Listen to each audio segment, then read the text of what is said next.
Kami mengucapkan selamat datang, welcome for the Governor of North Sulawesi, His Excellency Professor Dr. Honoris Causa Oli Dondo Kambe, Bachelor of Economy.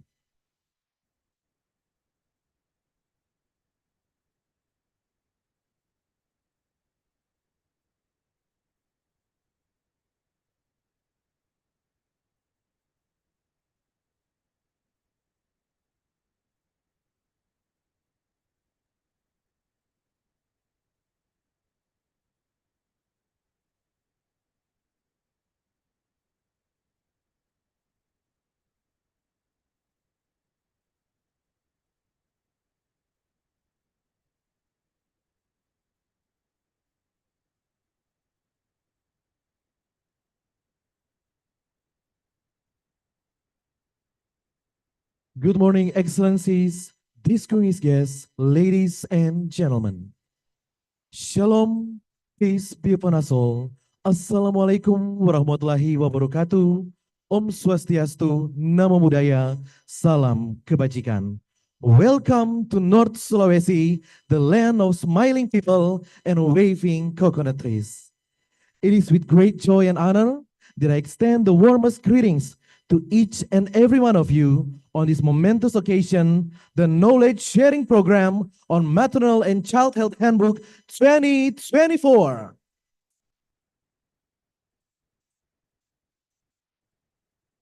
We are gathered here with one shared goal to forge a future where maternal and child health is not just an aspiration, but a reality for all.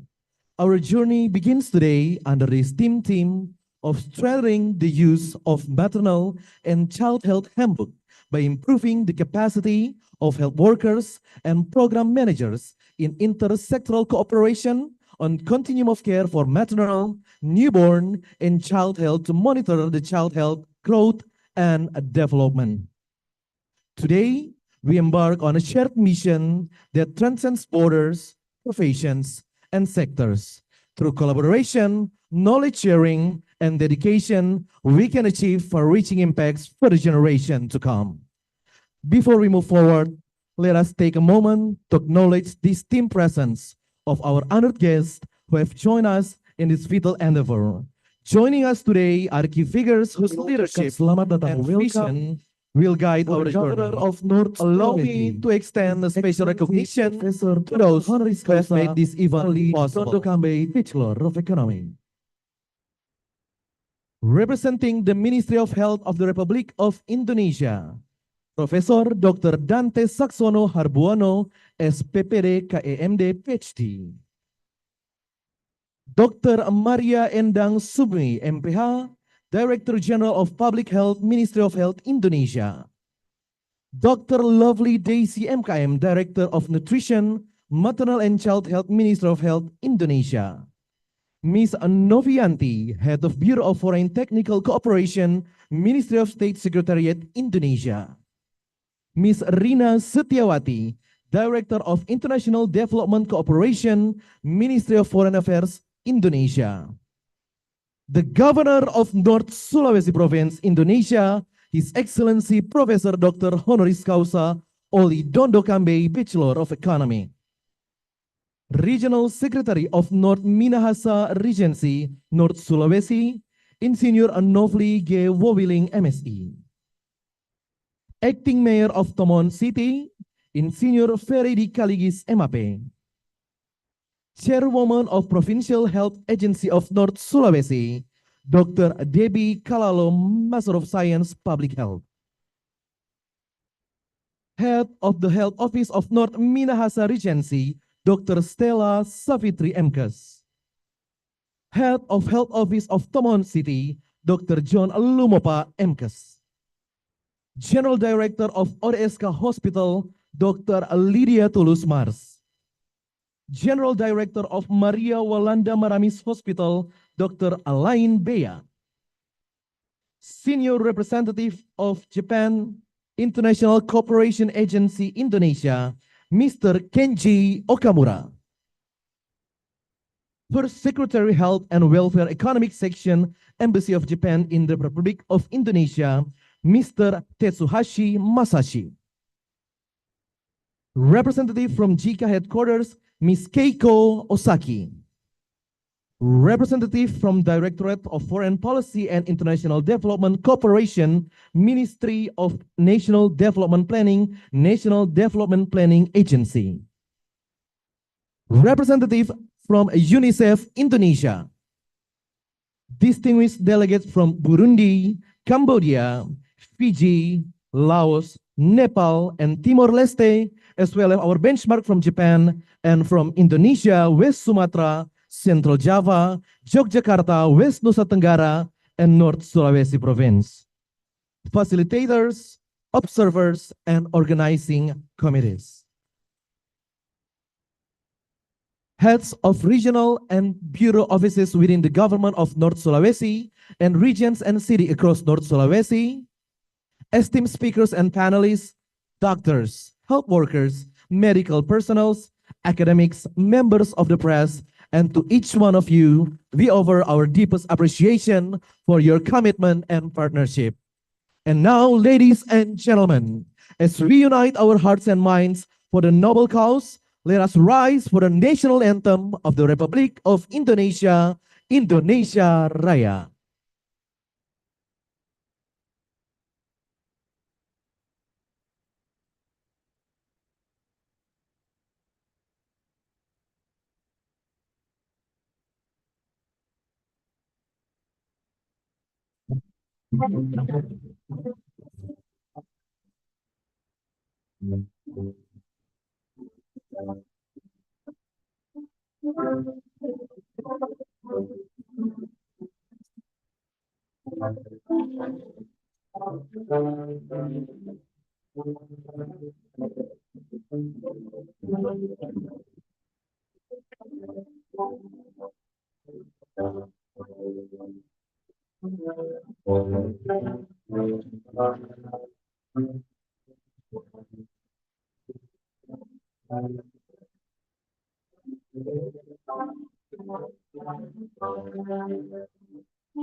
Thank you. Please be seated.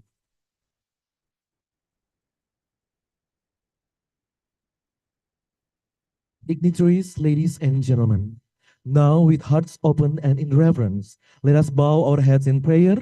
We invite Reverend Nofraine Tumila Arkorwa, Bachelor of Theology, to lead us in an invocation, asking for blessings on this wonderful event.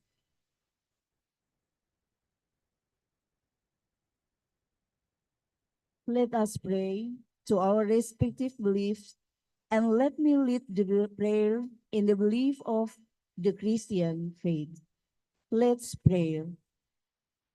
Heavenly Father, we come before you today with grateful hearts as we gather from various nations for a 10 KSP 2024 event.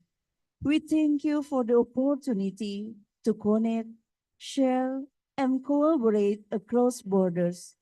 We ask for your guidance and wisdom as we embark on the activities of today. Grant us open minds and open hearts so we may learn from one another and work together in unity for the greater good. We are grateful for the presence and assistance of the Governor of North Sulawesi, Mr. Oli Dondokambe, also for the Team JICA project and for the Ministry of Health. Bless us, speaker, participant, and organizer, and may this even be a source of inspiration and positive change for all. Let preach, understanding, and cooperation be at the core of everything we do.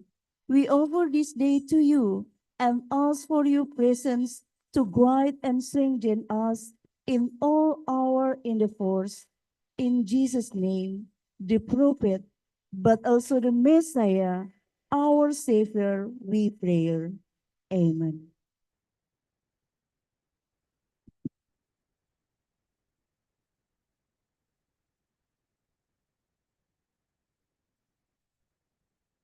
Ladies and gentlemen, before we officially begin today's agenda, we would like to introduce you to something truly special, a cultural gem from North Sulawesi. This is more than just a dance, it is a vibrant expression of our local heritage, a celebration of the deep-rooted traditions that shapes the identity of our people. Performed by the Ikatan Anyong Noni Sulawesi Utara, who are not only ambassadors of culture and tourism, also the pride of our young generation. This performance will take you on a journey through the rhythm and energy of Teteng Koran dance. Let this performance set a tone of as we bring together tradition, innovation, and collaboration. So without further ado, please join me in giving a warm round of applause for the spectacular Teteng Koran dance.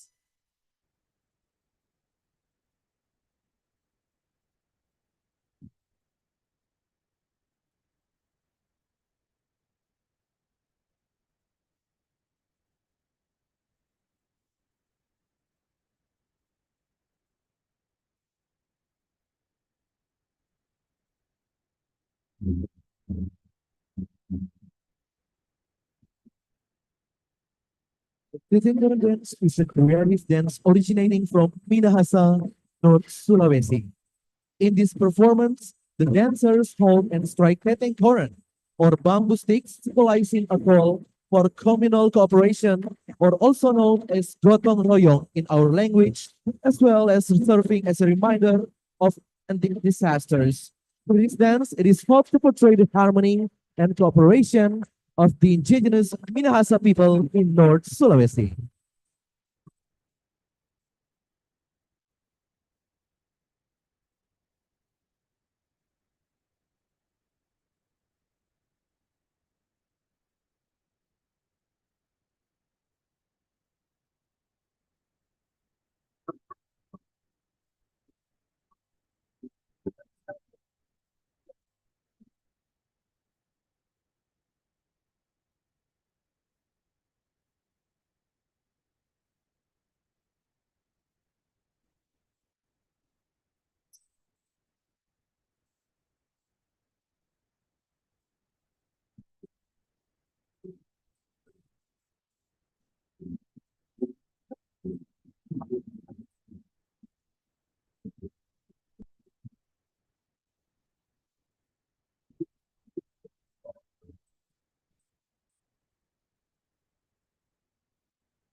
Give another round of applause for Teteng Korandes by Ikatan Nyong Noni Sulawesi Utara.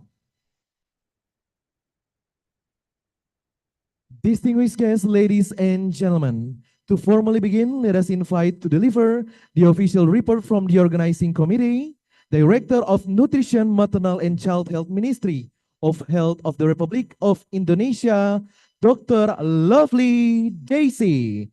Please give her a warm round of applause for Dr. Lovely Daisy.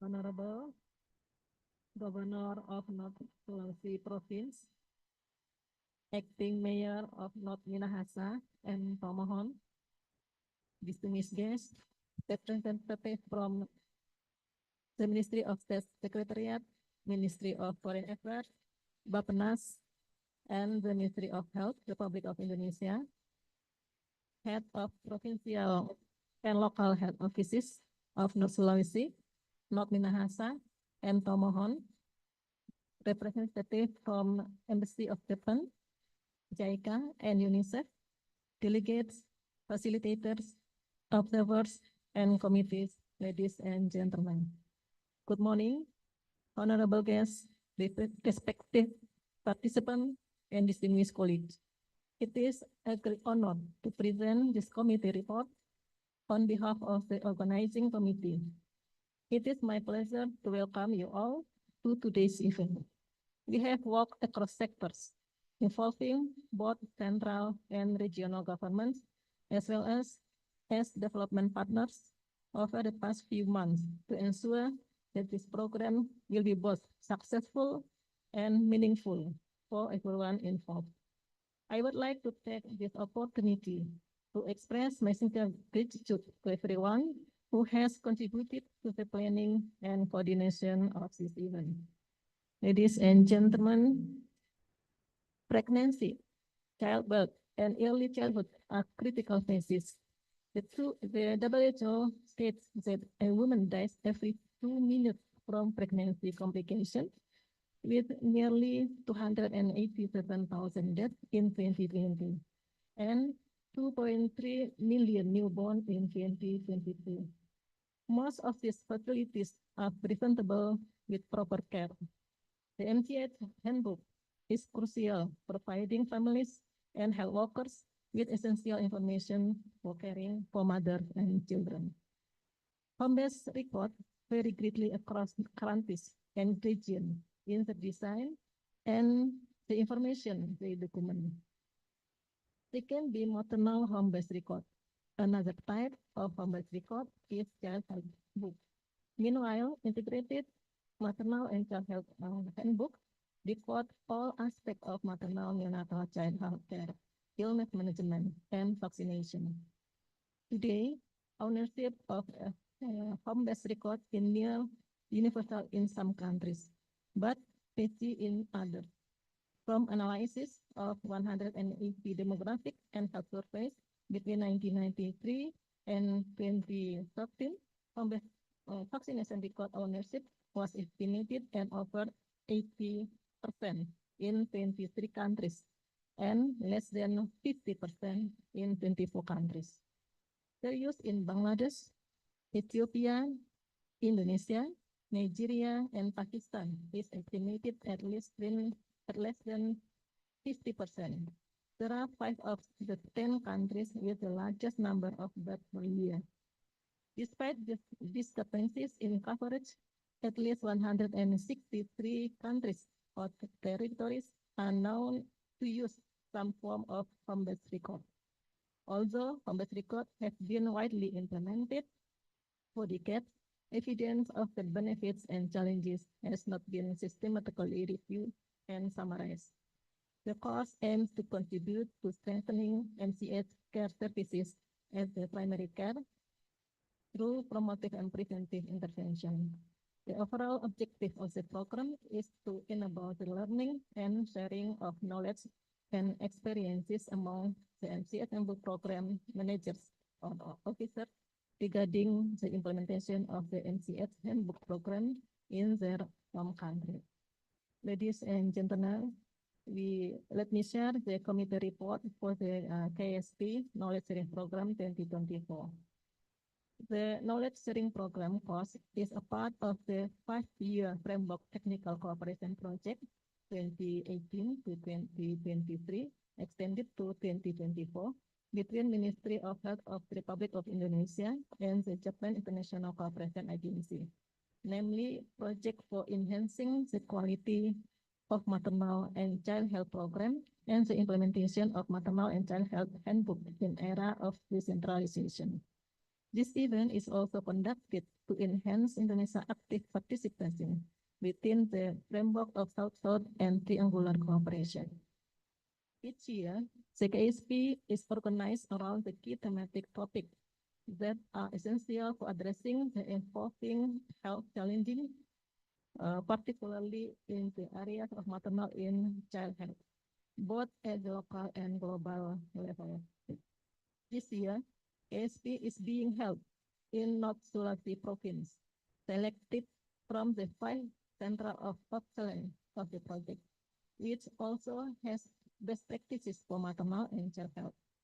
The activity will be held on 20 to 25 October 2024 with the theme strengthening the use of NCS Handbook by improving the capacity of health workers and program managers in intercross-sectoral cooperation on continuum of care for maternal, newborn, and child health to monitor the child health, growth, and development. This term emphasizes that accurate and complete entries in the MCS Handbook can serve as a valuable foundation for monitoring and ensuring that the target receives the appropriate health services. The participants are expected to share the knowledge gained from this course and implement the relevant projects or activities in their home countries.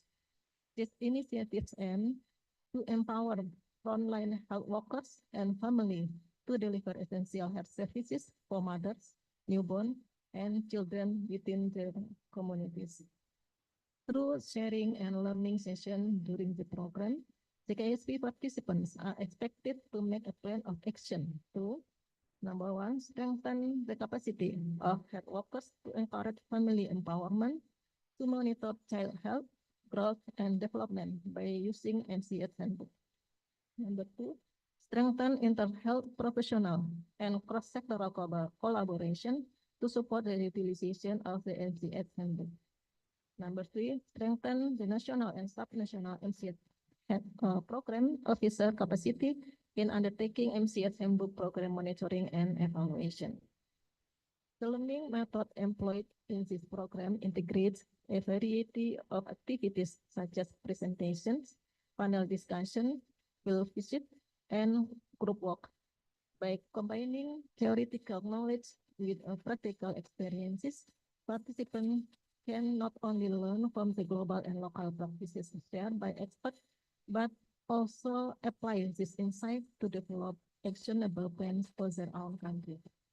This event is organized through the collaboration of the Ministry of Health with the Ministry of State Secretariat, the Ministry of Foreign Affairs, the Japan International Cooperation Agency, UNICEF, the Provincial Government of North Sulawesi, the Regional Government of North Minahasa Regency, and the Regional Government of Tomohon City.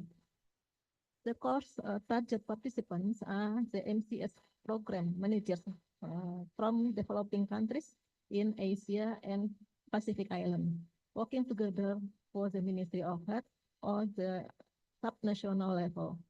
The international participants come from 6 countries: Burundi 2%, Cambodia 1%, Fiji 1%, Laos 2%, Nepal 2 participants, and Timor-Leste 2 participants, with Japan as a benchmark. The Indonesia participants are from 5 provinces: Daerah Istimewa Yogyakarta 2 participants, Central Java 2 participants, West Nusa Tenggara 2 participants, West Sumatra 2 participants, and North Sulawesi 3 participants. The funding of HOSI's activity comes from the government state budget through the Director General of Public Health at the Ministry of Health and the Ministry of State Secretariat, along with support from development partners such as JICA and UNICEF. The program today has been thoughtfully designed to encourage meaningful discussion and generate valuable insight. We hope that this gathering will help us achieve the established goals, promote collaboration and knowledge sharing among all participants, and empower countries to enhance their health systems and improve outcomes in maternal and child health. Thank you all for your active participation and insightful contribution. Congratulations on a fruitful discussion. We will look forward to seeing the positive outcome from the KSP on MCH Handbook 2024 and to continuing our collaboration in the future. Thank you.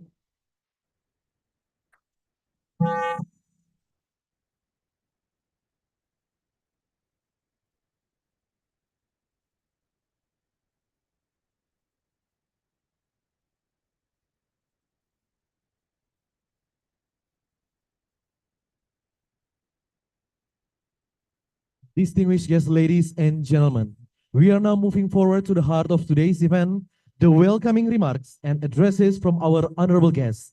First, it is my great honor to introduce our keynote speaker, starting with a recorded message from none other than Professor Dr. Dante Saxono Harbuono, who will share his insights and aspiration for the continued strengthening of maternal and child care in Indonesia. Dear guests, representative from the Ministry of State Secretary, Ministry of Foreign Affairs, Bappenas, and Ministry of Health, Republic of Indonesia, Governor of North Sulawesi Province, Acting Mayor of North Minahasa, and Tamuhon, Head of Provincial and Local Health Office of North Sulawesi, North Minahasa, and Tamuhon, and also representative from the Embassy of Japan, JICA, and UNICEF, delegates, facilitator, observer, and committee, and also ladies and gentlemen. Good morning. I'm delighted to welcome you on behalf of the Ministry of Health, Republic of Indonesia, to the Knowledge Sharing Program on the Maternal and Child Health, or MCH Handbook 2024. I would like to thank JICA and UNICEF for their ongoing support in improving MCH service, especially through the MCH Handbook. I also extend my gratitude to the North Sulawesi Province Government, the Ministry of State Secretary, and Ministry of Foreign Affairs for their valuable collaborations. Since 2007, Indonesia has organized training programs that have grown from the Third Country Training Program, or TCTP, to International Training Program, ITP, and now the Knowledge Sharing Program, KSP. Over the year, 308 participants from 18 countries have taken a part. This year, we are excited to focus on strengthening the use of the MCH Handbook by building capacity of health workers and program managers in cross-sector cooperation for continuum care, or maternal, newborn, and childhood. Pregnancy, childhood, and early childhood are critical states. According to the WHO, every 2 minutes, a woman died from complications during pregnancy and childbirth. In 2020, nearly 287,000 women died. In 2022, 2.3 million newborns died globally. Most of these deaths are preventable with proper care. The MCH Handbook is essential in providing family and health workers with the information needed to monitor and care for mother and children. The MCH handbook is used at all levels, from family, community, to primary healthcare and hospital. Skilled community health volunteer and health worker are key to ensuring the handbook information is accurate and useful. That's why improving their skill is so important. This event is opportunity for country to exchange experience and best practice in using MCA's handbook.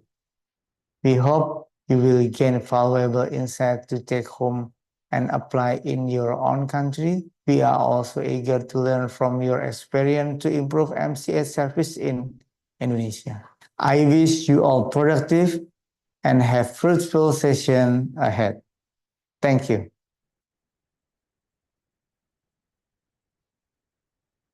Following this, we will recorded address from the Minister of State Secretariat of the Republic of Indonesia, represented today by Ms. Novianti, Head in Technical Cooperation Bureau. She will highlight the government's commitment to international cooperation in health development.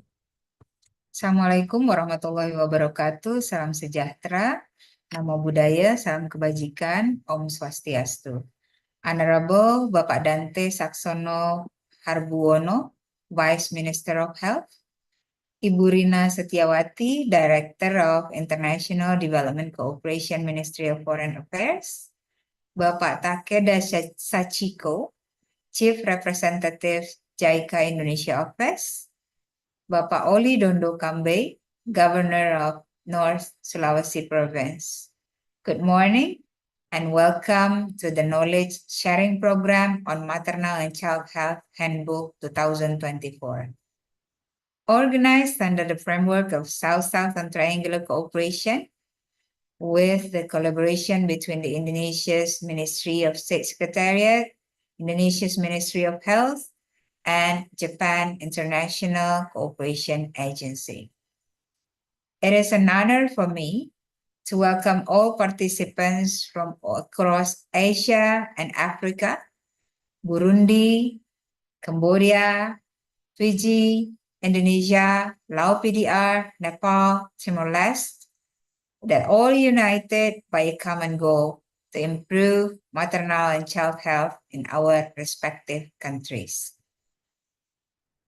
First and foremost, my sincere apology that I'm unable to attend the opening ceremony in person, but I believe it will not affect the wonderful outcomes of this training. Distinguished guests and participants, maternal and child health is one of the most critical areas in global health. The health of mothers and children is not just about the survival of individuals.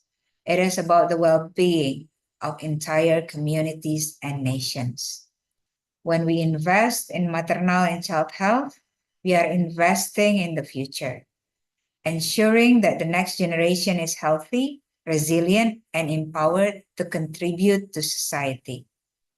Unfortunately, this crucial topic remains a challenge in many parts of the world, particularly in low and middle income countries. Significant number of women suffer from preventable complications during pregnancy and childbirth, and too many children lose their lives to disease that could be avoided with access to timely and appropriate care. In Indonesia, one of the key interventions that has significantly improved this health area outcomes is the Maternal and Child Health Handbook approach. Adapting from Japan's experience, this handbook, first introduced in Indonesia in the early 1990s, has proven to be a simple yet powerful tool in promoting the health and well-being of mothers and their children. It serves as both a medical record and an educational resource, providing essential information about pregnancy, childbirth, postnatal care, immunization, and early childhood development for the family. For the healthcare workers, midwives, and local leaders, they may educate the families on how to use the handbook. In West Sumatra, for example, village midwives use the handbook during home visits to teach mothers about breastfeeding and nutrition, building trust and strengthening healthcare at the community level. Ladies and gentlemen, the implementation of this handbook plays a vital role in helping Indonesia achieve the Sustainable Development Goals, particularly SDG 3 on ensuring healthy lives and promoting well-being, as well as SDG 5 on gender equality by empowering mothers with information to make informed decisions about their health and that of their children. Indonesia's strong commitment to SSDC worldwide is also reflected through this flagship program. This is a long-standing program, which was started in 2007, that has benefited over 300 participants from 18 countries. Besides this flagship, Indonesia welcomes any collaboration initiatives in advancing SSDC on the global scale. Esteemed participants, as we move forward in this capacity building program, I encourage all of you to think about how this model can be adapted and applied in your own countries. The success of this initiative in Indonesia shows that simple, cost-effective interventions, when combined with strong partnership and community engagement, can make a profound transformation. Let us use this opportunity to exchange ideas, learn from each other's experiences, and build new collaborations that will help us address the unique challenges of maternal and child health in our respective regions. Once again, I thank my fellow committee members from the Ministry of State Secretariat, the Ministry of Health, and JICA, and I'm going to leave you all with a thought that you will come forward with the insights, strategies, and partnerships as we continue to work together in improving maternal and child health for generations to come. Thank you, and I wish you all a productive and inspiring program ahead. Wassalamualaikum warahmatullahi wabarakatuh. Good morning. Ladies and gentlemen, continuing, we will now present a recorded message from the Minister of Foreign Affairs of the Republic of Indonesia, represented by Ms. Rina Setiawati, Director of International Development Cooperation. Her remarks will focus on the importance of global partnerships in addressing maternal and child health challenges.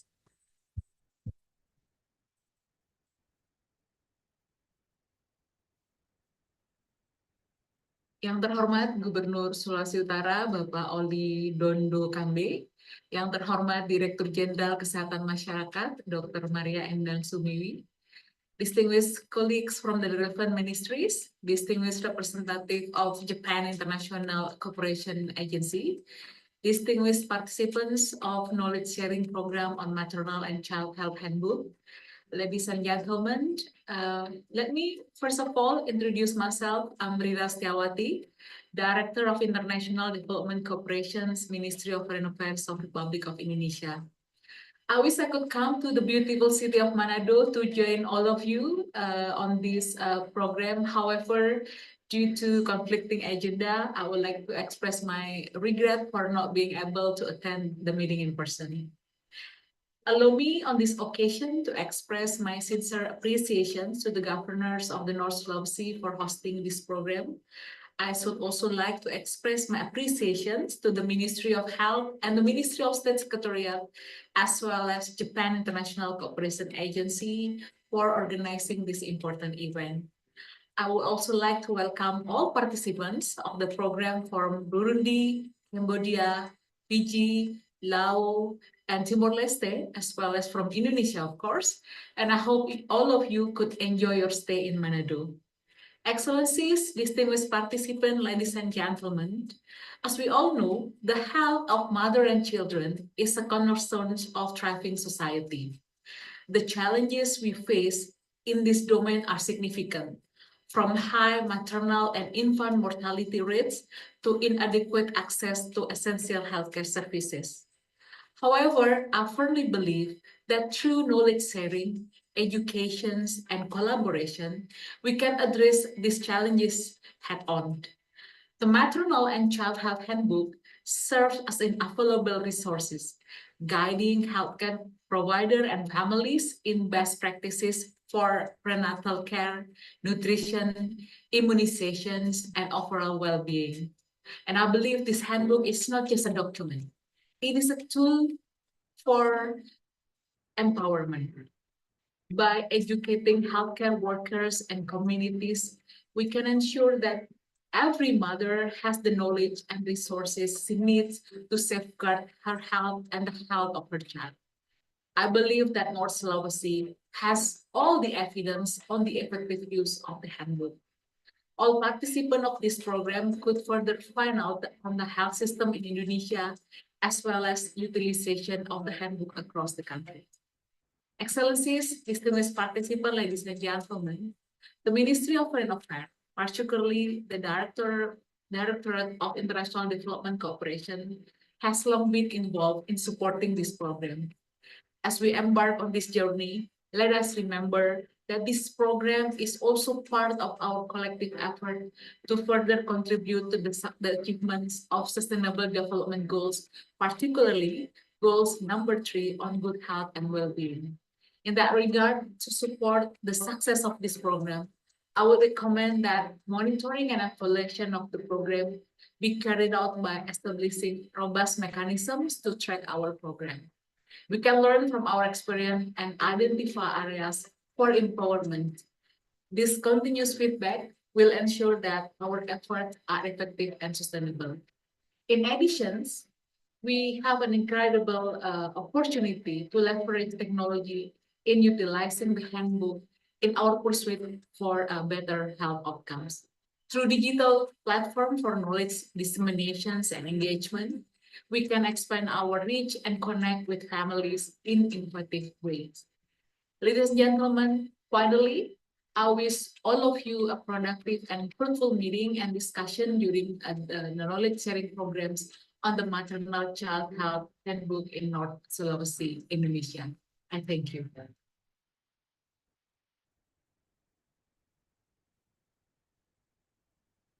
And now, ladies and gentlemen, we are delighted to welcome a live address that will speak about the invaluable contributions of Japan through JICA in this collaborative endeavor. Please welcome Senior Representative of Japan International Cooperation Agency Indonesia, Mr. Kenji Okamura.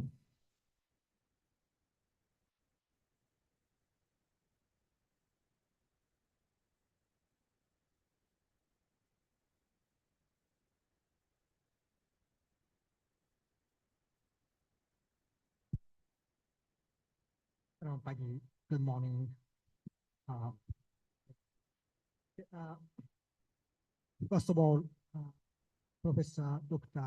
Dante Scarsono Argono, Vice Minister of Health, Dr. Maria Endang Simi, Director General for Public Health, Ministerial of Health, Dr. Labri Daisy, Director of Nutrition and Child Health Directorate for Public Health.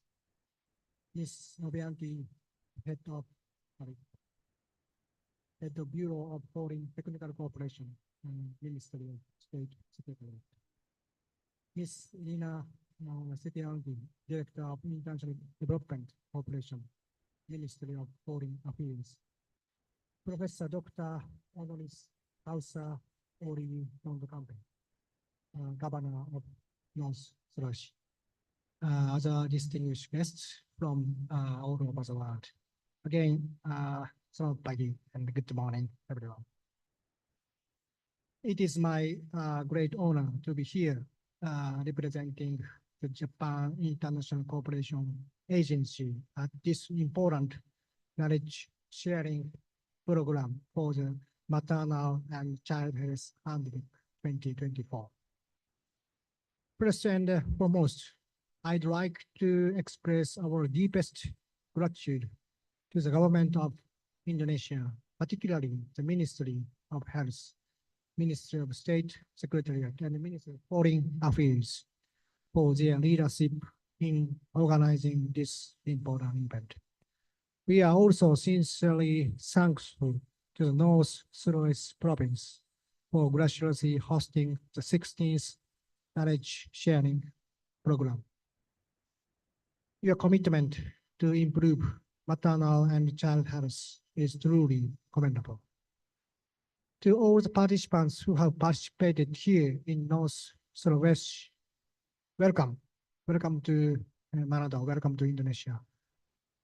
We are gathered here for a remarkable opportunity to learn from each other and share experience on strengthening maternal and child health care through the effective use of MCH handbooks. I'd like to take a moment to reflect on the journey that has brought us here. For over 30 years, for more than 30 years, Indonesia and JICA have worked together to develop and implement the maternity child health handbook. What started as a pilot project in 1993, more than 30 years ago, has grown into a national-wide program that has significantly improved maternal and child health services. The percentage of births attended by skilled health personnel has increased from 71% in 2004 to an impressive 95% in 2022. It has been our privilege to witness and support Indonesia's journey with the MCH handbook over the past 30 years. We are deeply inspired by how Indonesia has embraced this tool and adopted it to meet the unique needs of its diverse population. The dedication and innovation of countless Indonesian health professionals, policymakers, and community leaders have not only improved maternity and child health outcomes within the country, but also created valuable experiences and insights that are now benefiting other countries, other nations. As Indonesia takes an increasing prominent role in global knowledge sharing on MCH handbooks, we at JICA feel honored to have been a companion partner in this great journey. The collaborative efforts between Indonesia and other countries represent a powerful example of global partnership in pursuit of better health for all. As we embark on this week-long journey program of knowledge exchange, we stand at a pivotal moment in our collaborative effort to enhance maternal and child health globally. Our mission over the next 6 days is to delve deep into strategies for strengthening the use of MCH handbooks. We will focus on improving the capacity of health workers and program managers and explore inter-cross sectorial cooperation for continuum of care in maternal, newborn, and child health. Let me outline some key aspects of this 6 days program. First, sharing experience from Indonesia, North Sulawesi, and Japan with MCH handbook implementation across these different contexts. Second, country presentation from our international partners, offering invaluable insight into diverse approach and challenges. Third, field visit in Tomohon City, North Manahasa Regency, and ODSK North Sulawesi Provincial Hospital to provide practical insight into MCH handbook utilization in various healthcare settings.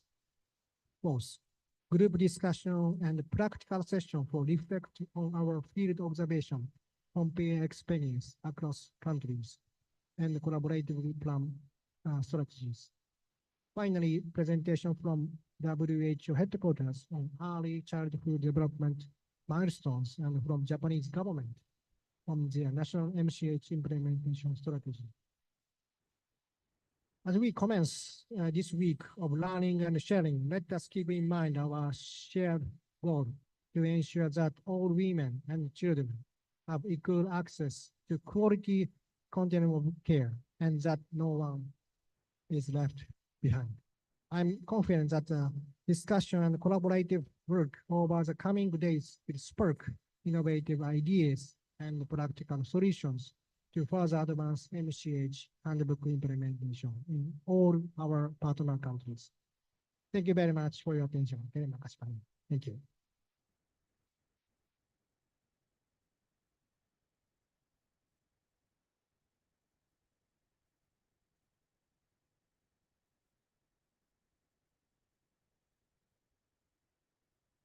Ladies and gentlemen, distinguished guests, finally, it is my great pleasure to invite to give his welcoming remarks the Governor of North Sulawesi, His Excellency Professor Dr. Honoris Causa Oli Dondo Kambe, Bachelor of Economy.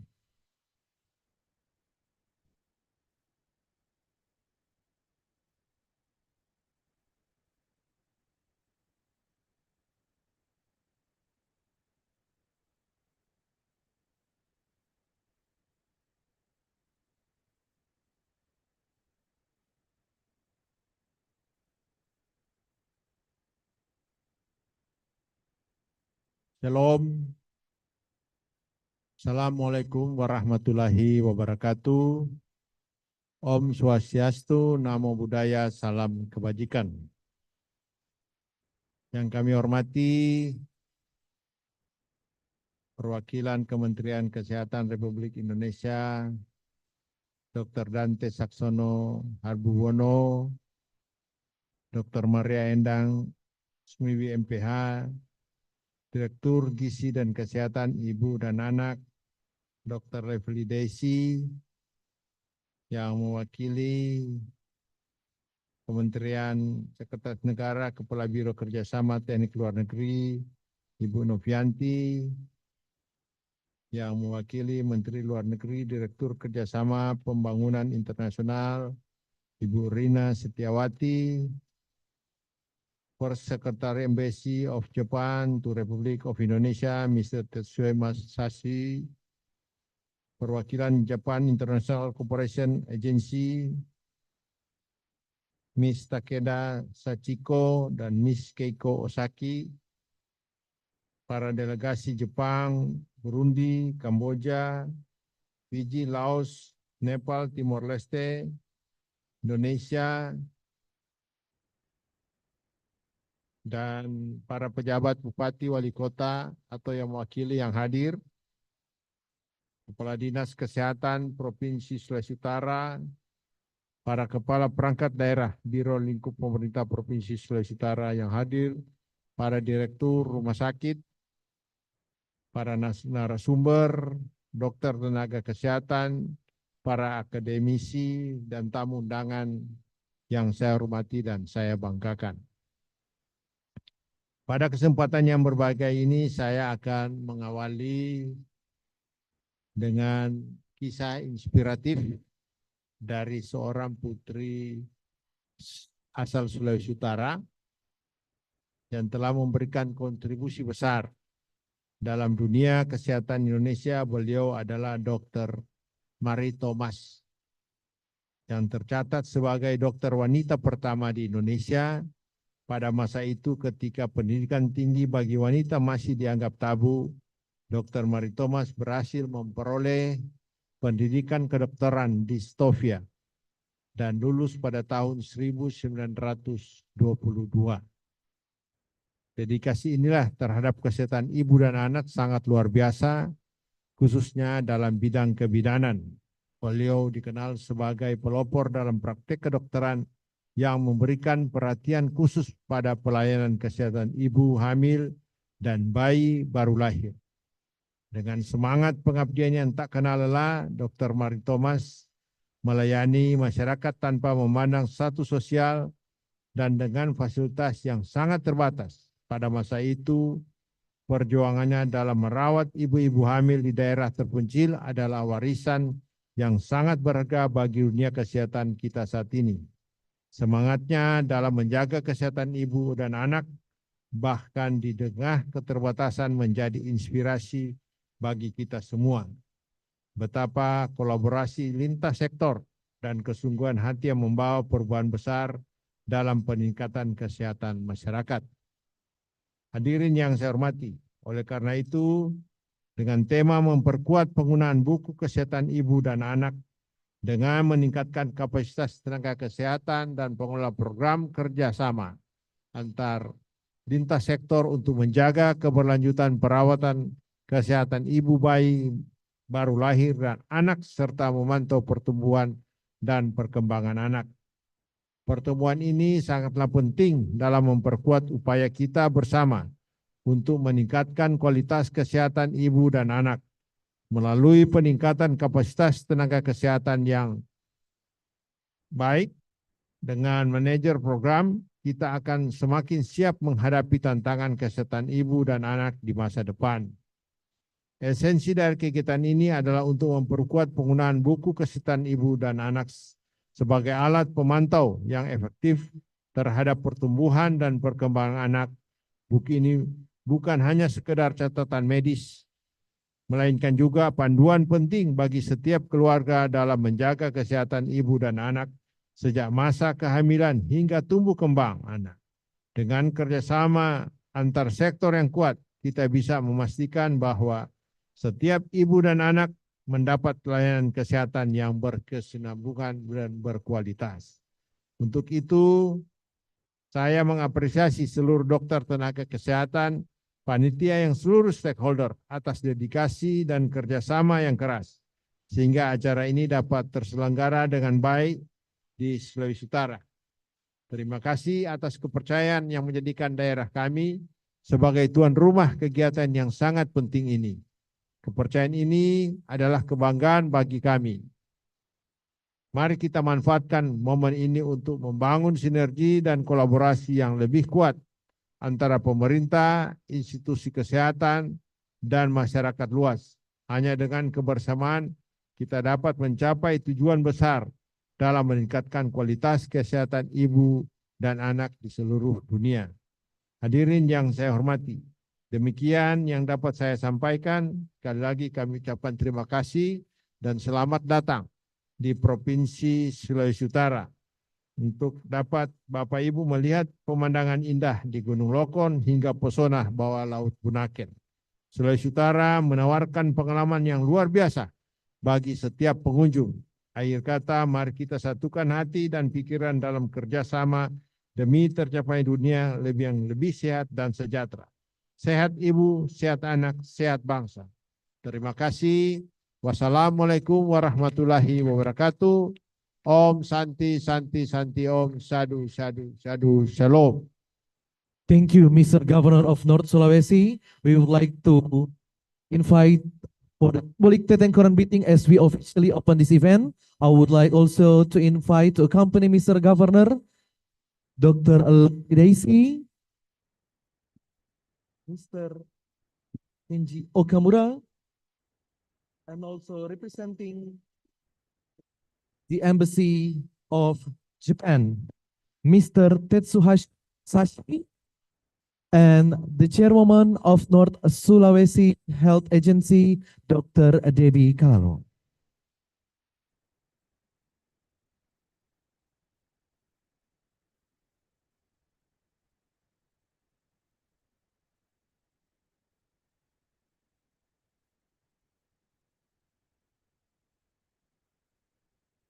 And now, knowledge sharing program on Maternal and Child Handbook 2024 is officially open.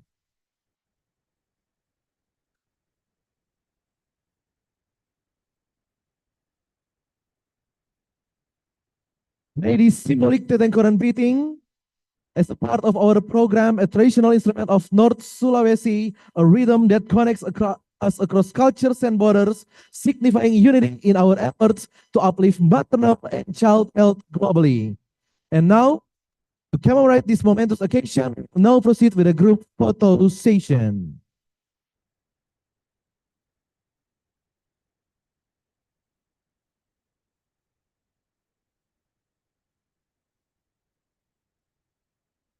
And we would like to invite all delegation from overseas and from Indonesia to also take part on this group photo session.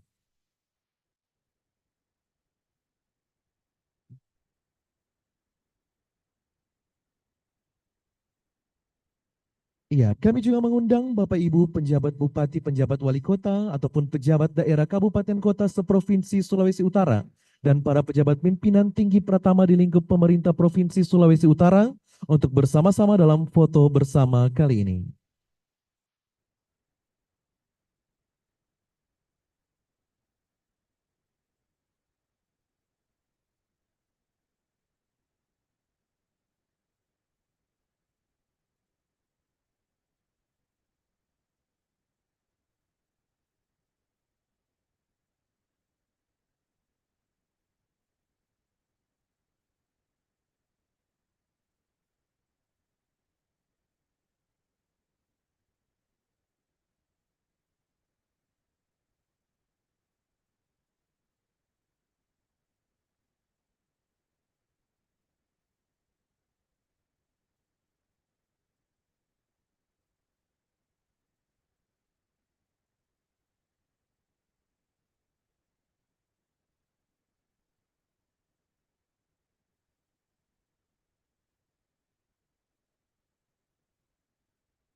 Count to three. 1, 2, 3. I would like to ask you to put your right hands on your hearts as a salam sehat, health greetings from Indonesia. On a count to 3. 1, 2, 3.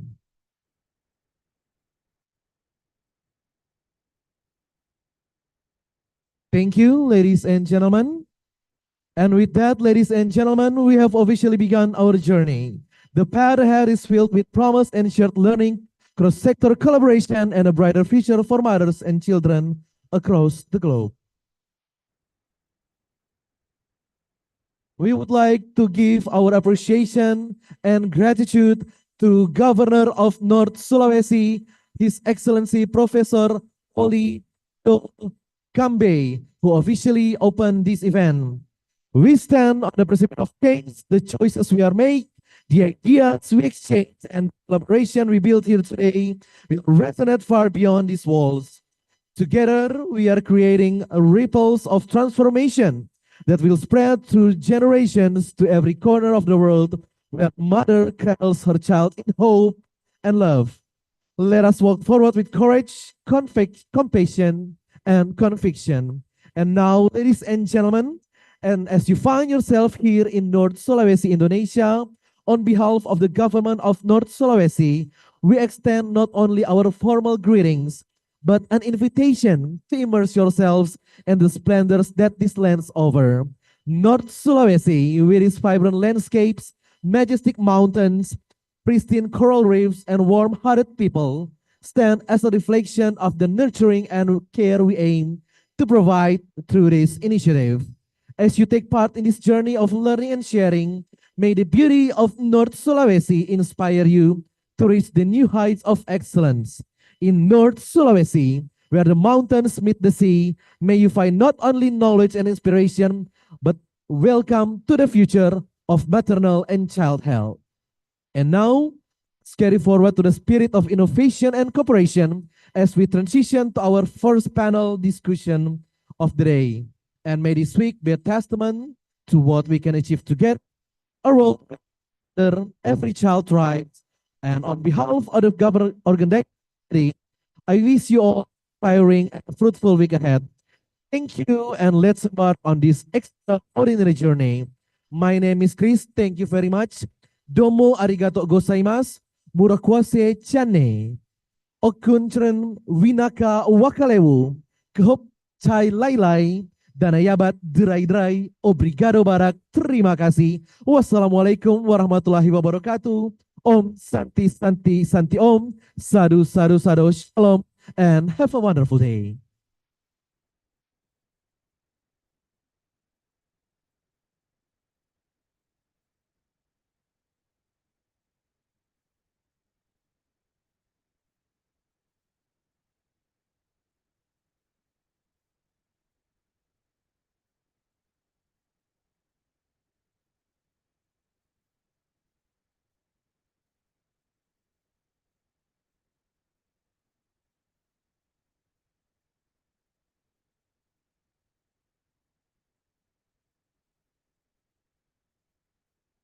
For the participants, we will have a 15 minutes break.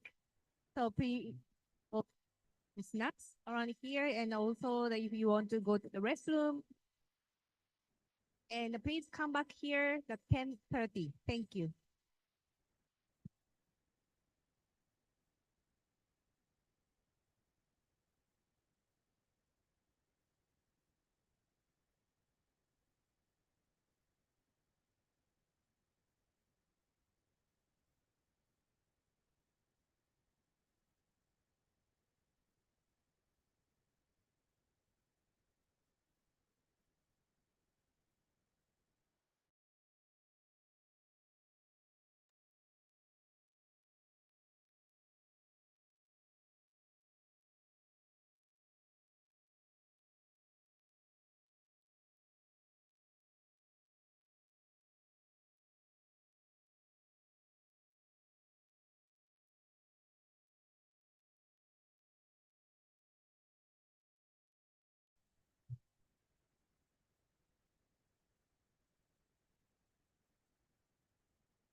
Cik satu, cik, cik satu,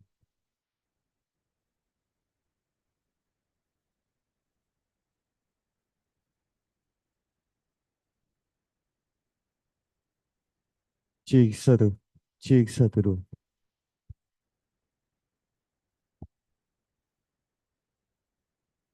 cik satu.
Okay, thank you very much. It's before the 10:30. I would like to ask you to move to the front table. Maybe can you move here with Miss Keiko? And also can you move here? Front.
Okay, thank you very much for your attention. So we will start the next session.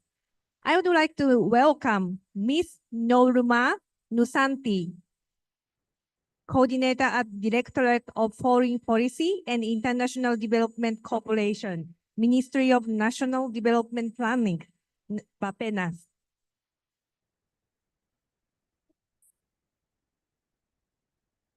Thank you for the MC for introducing me. Okay.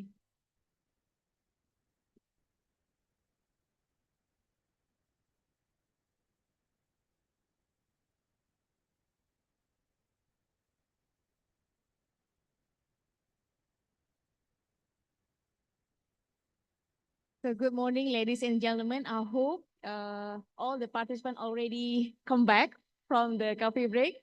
Hopefully you already get the snack for refresh. And now now we are entered to the first panel in our meeting, in our event, strengthening in the use of maternal and child health handbook by improving the capacity of health workers and program managers in inter-cross-sectoral cooperation on continuum of care for maternal, newborn, child health to monitor child health, growth, and development. So, ladies and gentlemen, like NC said, let me introduce myself first. My name is Norma, Deputy Director for Foreign Policy and International Development Program, Ministry of National Development Planning. So in the first panel session, I would like to invite two important ladies in this room to join us on the stage. The first is Dr. Lovely Daisy, MKM. Please, Dr. Lovely, to come to join on the stage with me. She is the Director of Nutrition, Maternal, Child Health at the Ministry of Health, Government of Indonesia. Please welcome.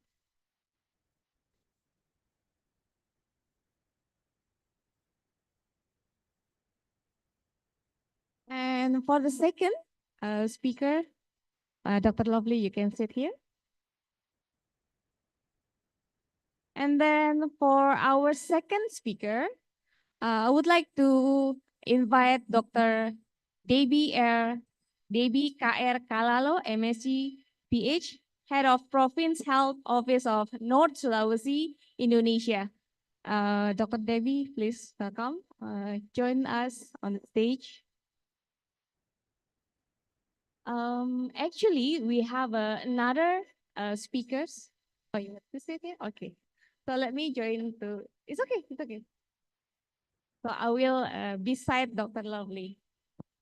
So actually on the first panel, actually we have three speakers, and the third speaker is Dr. Saki Nakamura. She's the Deputy Director of the Maternal and Child Health Division, Child Development Bureau, Children and Families Agency, Government of Japan, but unfortunately, she cannot join in person with us, but she's kindly prepared a record presentation. So all the participants still can hear her voice, and she already made the recording. So thank you for Dr. Lovely and also Dr. Debbie right now already here. And just would like to acknowledge that the participant is actually come from various countries and region. There are 6, like the ANC before said that there's a representative from Burundi, Cambodia, Fiji, Laos, Nepal, and also for the Timor-Leste. And Indonesia also there's a 5 representative from province. There are Central Java, Yogyakarta, North Sulawesi, of course, the whole, and also the West Nusa Tenggara and also West Sumatra. So for the participant, I'm talking with all the participants that especially wearing the red scarf. Prepare your notes, pencil, and maybe there's some question that you would like to ask to specific to speaker or all the speakers. Okay, without further more, I would like to invite Dr. Lovely to sharing the implementation of maternal and child MCH implementation at the perspective of national level. Maybe there's some challenge that faces in Indonesia, and then how you can implement this policy. So, Dr. Lovely, Daisy, your time is 20 minutes. The floor is yours, please. We would like to call Dr. Lovely or Dr. Daisy. Dr. Daisy. Okay, you can use mine.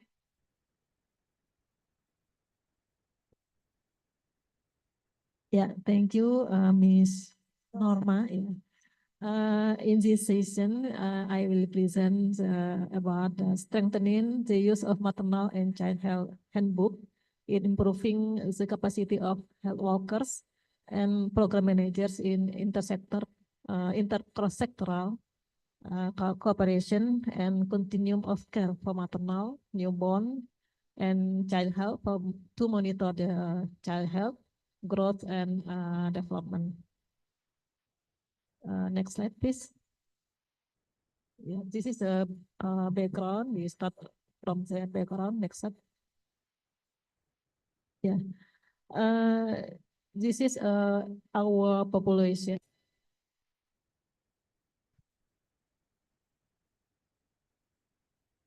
Changes with the population estimated to reach 2,070 million people by 2020 and projected to increase to 305.6 million by 2035.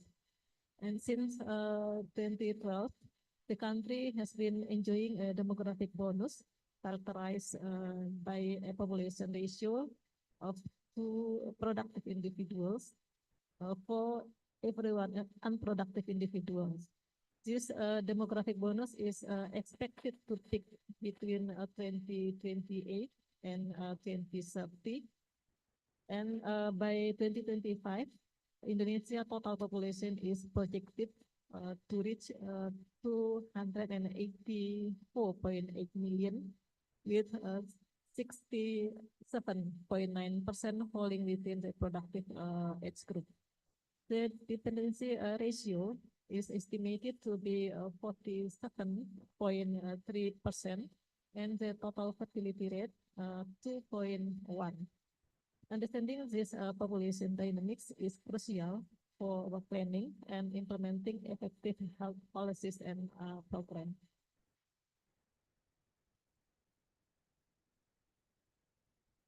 Yeah, next slide, please.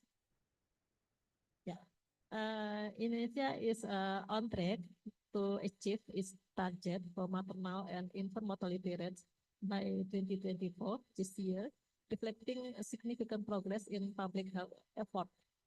Historical data indicates a marked reduction in the maternal mortality rate, with a decrease from 390 per 100,000 births in 1994 to 189 per 100,000 live births in 2020. The target for 2024 is set is 183, with a goal reducing this further to 70 by 2030, aligning with the Sustainable Development Goals. Similarly, the infant mortality rate has shown a downward trend, dropping from 57 per 1,000 live births in 1995 to 16.55 in 2020. The goal for this year, for 2024, is to reach IMR to 16, with a target of 12 by 2030. Despite this progress, Indonesia's MMR and IMR remain higher than many Asian countries, underscoring the need for continued focus on health intervention. Achieving this target will require ongoing monitoring, community engagement, and strategic health policies to ensure that every mother and child receive the care they need for healthier children.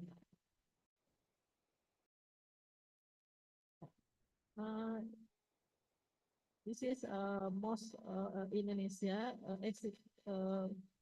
in our country, a significant portion of death and illnesses are preventable, highlighting critical public health challenges that need to be addressed.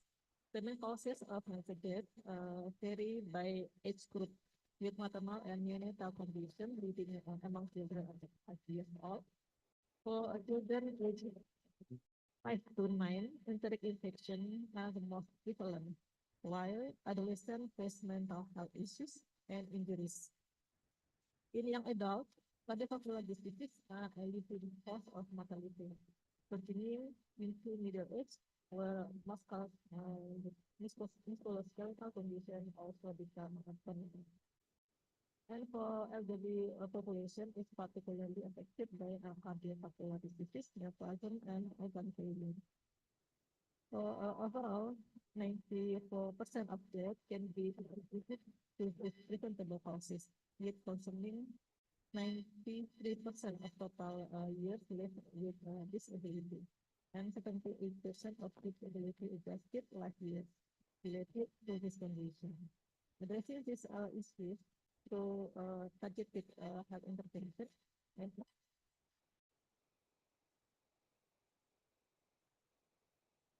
of the Indonesia population and ensuring health for all age group.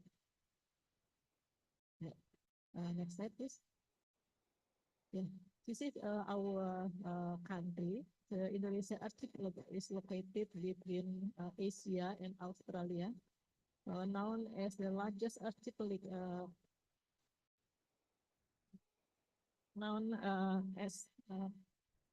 The largest archipelagic country in the world. Indonesia comprises more than 17,000 islands and is the fourth most populous country globally, with a population of approximately 230 million people. This diversity makes Indonesia one of the most ethnically varied societies in the world.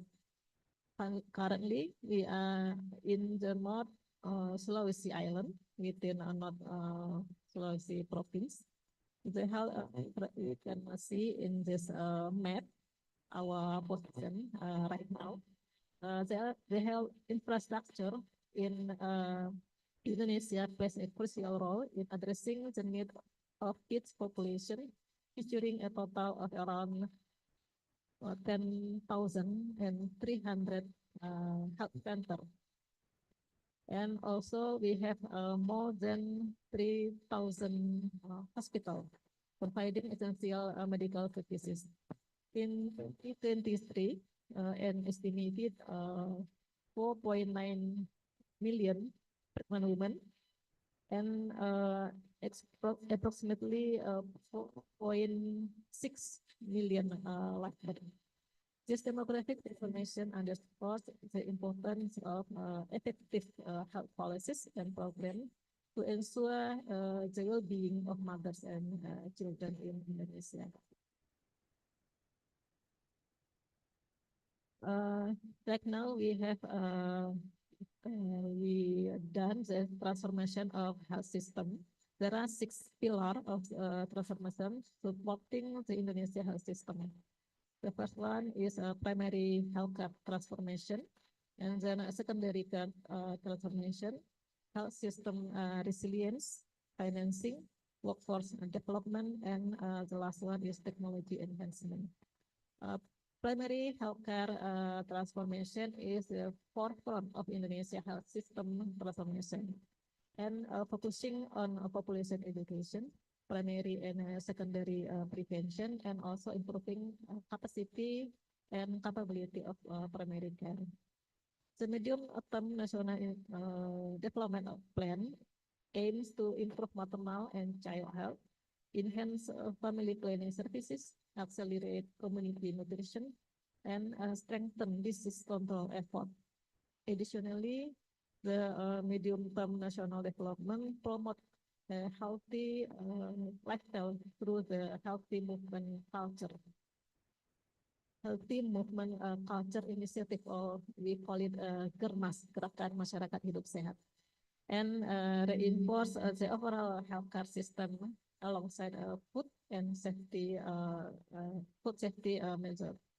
This comprehensive approach reflects Indonesia's commitment to creating a healthier society by ensuring that essential health services are accessible and effective for all citizens. And there are 3 main programs for strengthening preventive function in primary care. The first one is for routine immunization programs, target for 14 types of antigen, including vaccines for diseases such as BCG, DPT, HIV, hepatitis B, and HPV. This program is vital in reducing under-5 mortality caused by pneumonia and diarrhea through timely vaccination. Second one, the country has implemented minimum 14 screening of priority diseases, focusing on the highest causes of death across different age groups. And the last one is improving maternal and child health. This intervention for maternal and child health emphasizes regular monitoring of children growth and development, along with enhanced pregnancy checkups that now include ultrasound examination to ensure maternal and fetal health.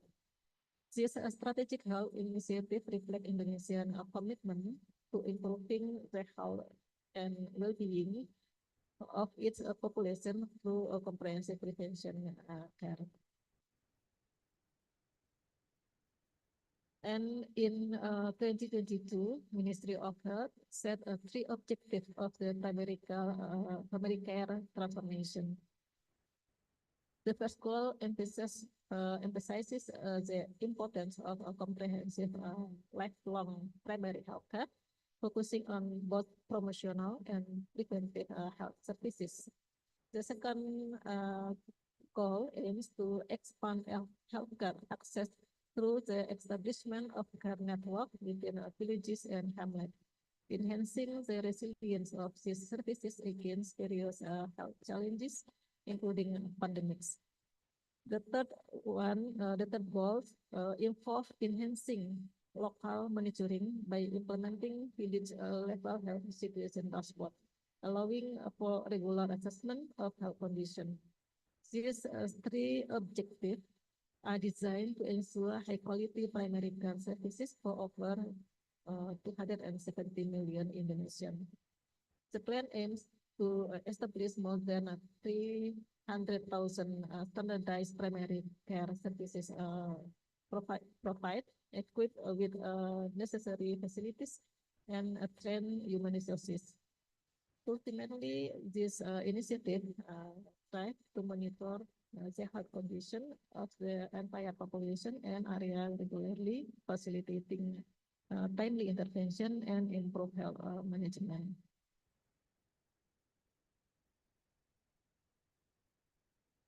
And next, the continuum of care certificates in Indonesia emphasizes the importance of comprehensive and continuous healthcare across the life cycle, particularly focusing on maternal and child health. This approach incorporates various health programs, including school health initiative, adolescent health programs, and essential services such as immunization, growth monitoring, and nutritional support. It also encompasses integrated health posts that provide crucial services, including antenatal care, mother classes, and essential neonatal services that promote safe childbirth practices and breastfeeding education. The use of a maternal and child health handbook plays a vital role in tracking health information, facilitating proper documentation, and ensuring that families receive consistent support throughout various life stages.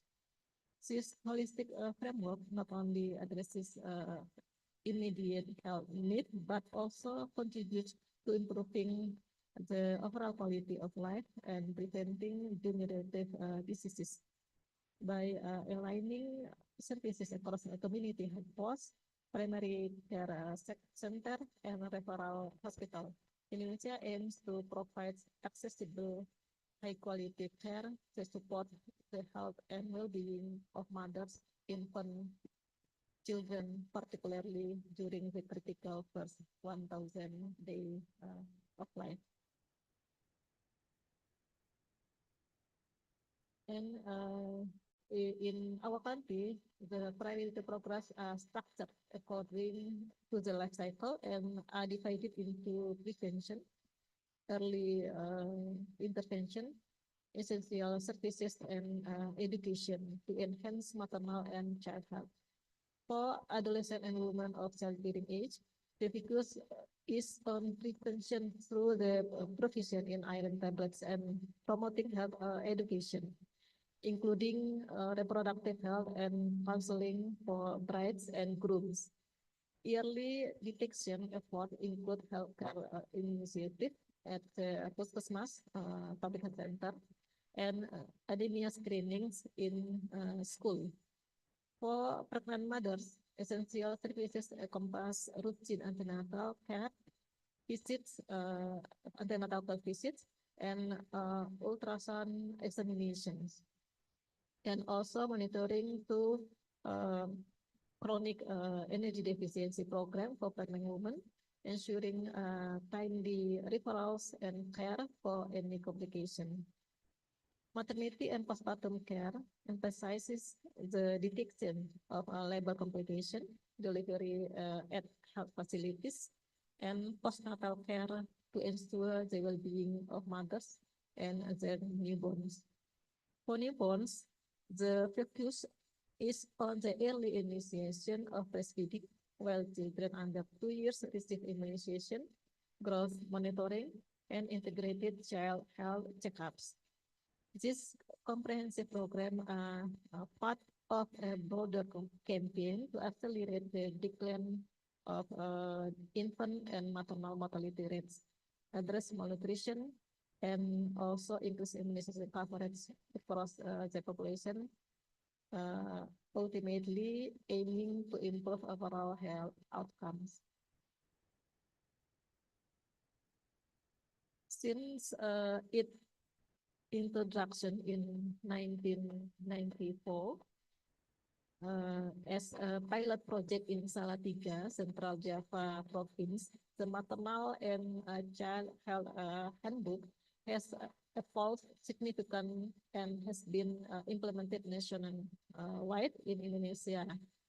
From 1996 2007 to 2003, the handbook was implemented in several provinces, leading to its formal national implementation in 2004, which continues to be revised every 5 years, with updates occurring in 2009, 2015, and 2020.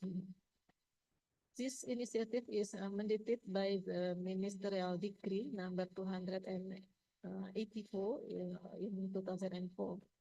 The MCSN books serve as an integrated home-based record that provides essential information on the continuum of care for mothers and children.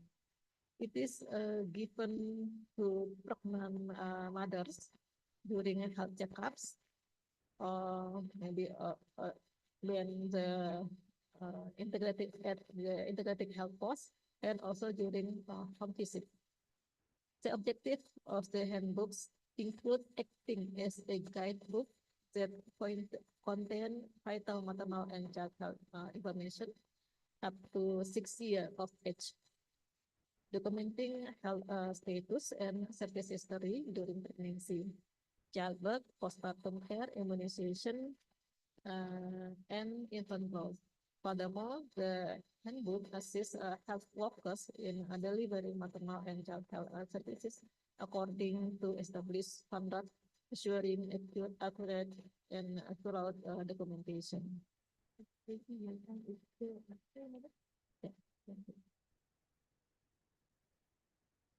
And to increase universal health coverage, especially for mothers and children, the MCSN book plays an important role as a reporting tool for maternal health and also for children, as well as information tool on caring the maternal and child health. And by implementing the MCSN book, Indonesia has successfully integrated information, education, communication services, health counseling, and reporting, which enables the possibility to ensure the continuity of maternal and child health services. And this is the trend of maternal and child health handbook ownership among pregnant mothers and children in Indonesia has shown a positive increase over recent years. However, despite this upward trend, the data reveals that 8% of pregnant mothers do not possess an MCSN book. And while 14% of children have either lost their handbook or cannot show it during the survey.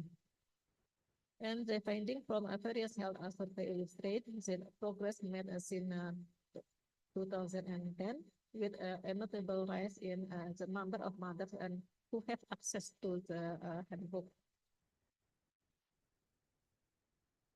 And this is our standard for antenatal care. This is in line with the regulation number 21, 2021. The antenatal care should be done for minimum 4 times, minimum 6 times for the first trimester, one antenatal care, and for the second trimester, at least 2 antenatal care visits, and finally for the third trimester, minimum 3 antenatal visits and 1 done by doctor with examination for doctor. And this is also in the MCSN book. We can monitor growth and development for the children until 6 years. And also in this book, we have monitoring. We can monitor family of mother and babies. Since 2022, we include this table in this book. From pregnant mother, we have a weekly monitor for danger sign, and for postpartum mother, we have a monitor for daily monitor for danger sign.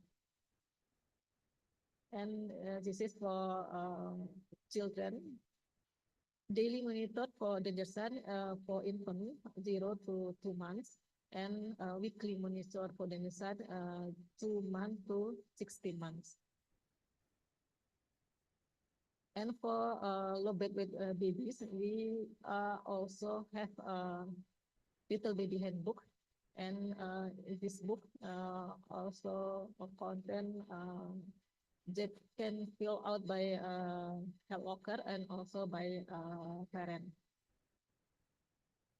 And we need the support from various parties in support for maternal and infant health, from supporting for mother and newborn health from provision of health services, from health workers, health financing, maternal and newborn health program management, and also for pharmaceutical and health equipment. And for the last 2 years, we conducted the integrated child health checkups pilot or ICHC. ICHC is a crucial initiative aimed at monitoring the health and development of infant aged 6 months, utilizing the maternal and child handbook. This program focuses on early detection of illnesses in children, evaluation of exclusive breastfeeding practices, and education and on complementary feeding method, including the importance of vitamin A supplementation.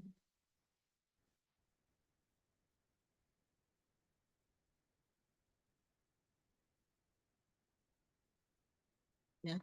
The government of Indonesia has collaborated with various professional organizations, relevant sectors, and also community health workers to effectively implement the maternal and child health handbook.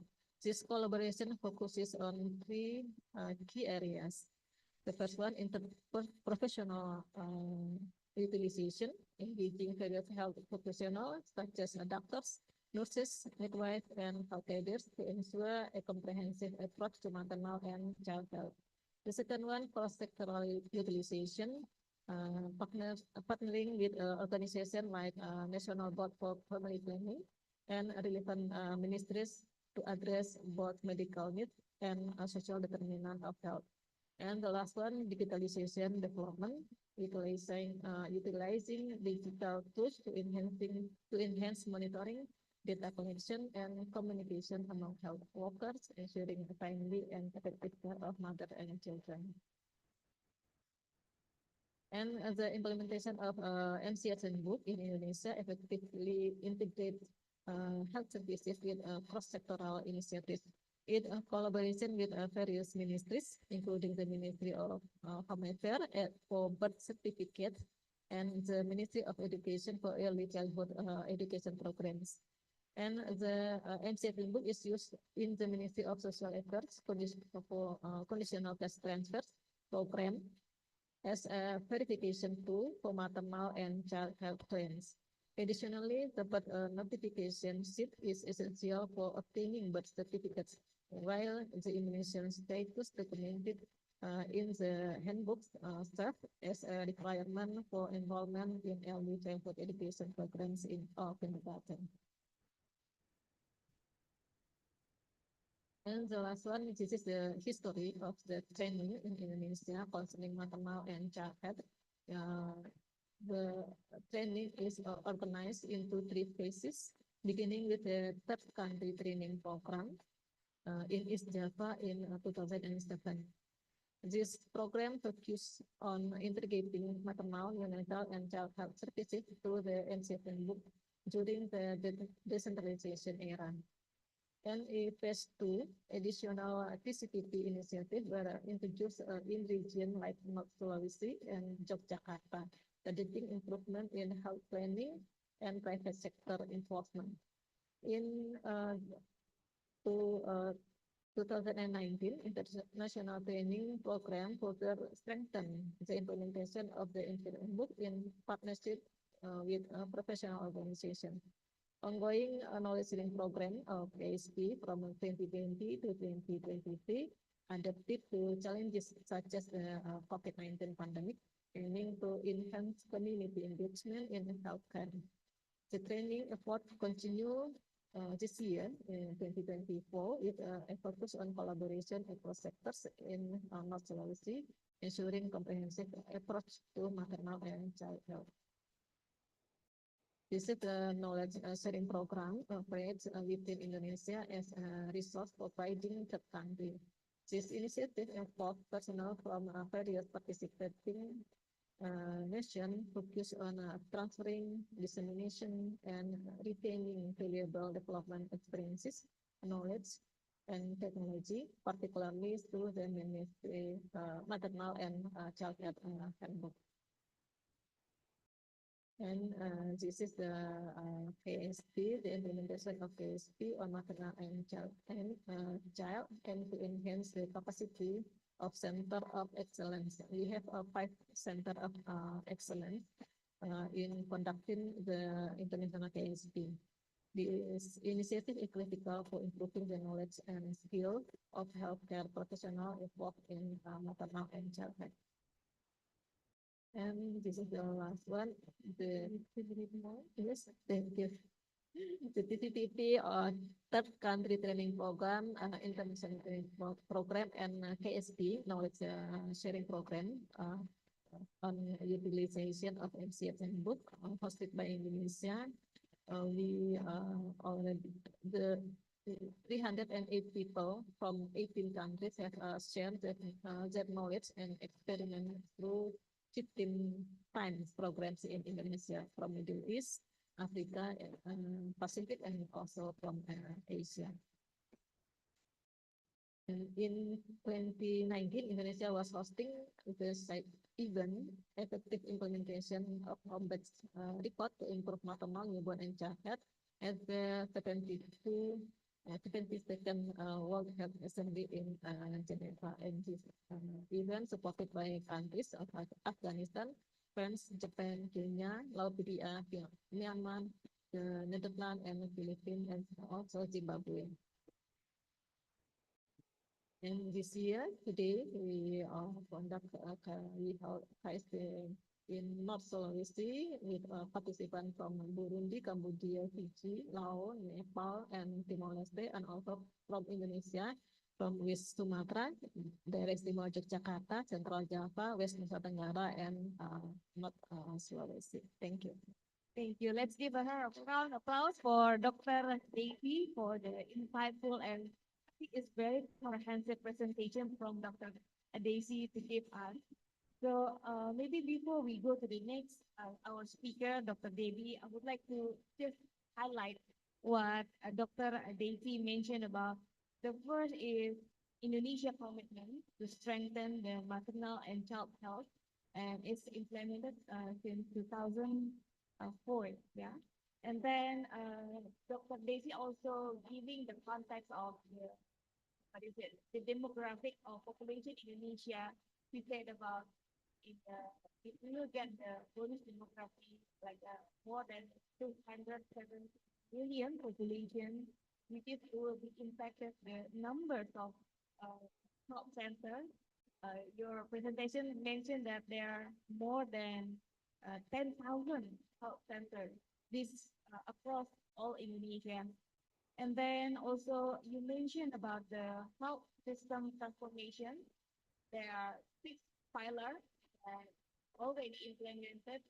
And then there are 3 main programs to strengthen the preventive function in the primary health center. And then this is also, I think this is a good, good example that Indonesia have a integrated child health checkup. I think this is a pilot project that maybe we can share more and spread more with all the participants, or maybe the participant would like to get more information after the presentation. We can ask Mr. Davey to answer about it. And then the last slide, Dr. Davey talking about importance of the collaboration. And there's a list of knowledge sharing that already Indonesia started together with many countries, in the Middle East, in Africa, Pacific, and also Asia. I think that's, if I'm not mistaken, that's the highlight of what Dr. David said about. So that's the policy at the national perspective. But how the policy can be implemented well, that should be answered by Dr. Devi as in the province level. Maybe you can share about what is the challenge that you can, the challenge that you face, especially in the North Sulawesi. Is there any solution that you give in terms of strengthen maternal and child, what is it, child? Yeah, maternal and the child health. So the floor is yours, Dr. Devi. 20 minutes from please.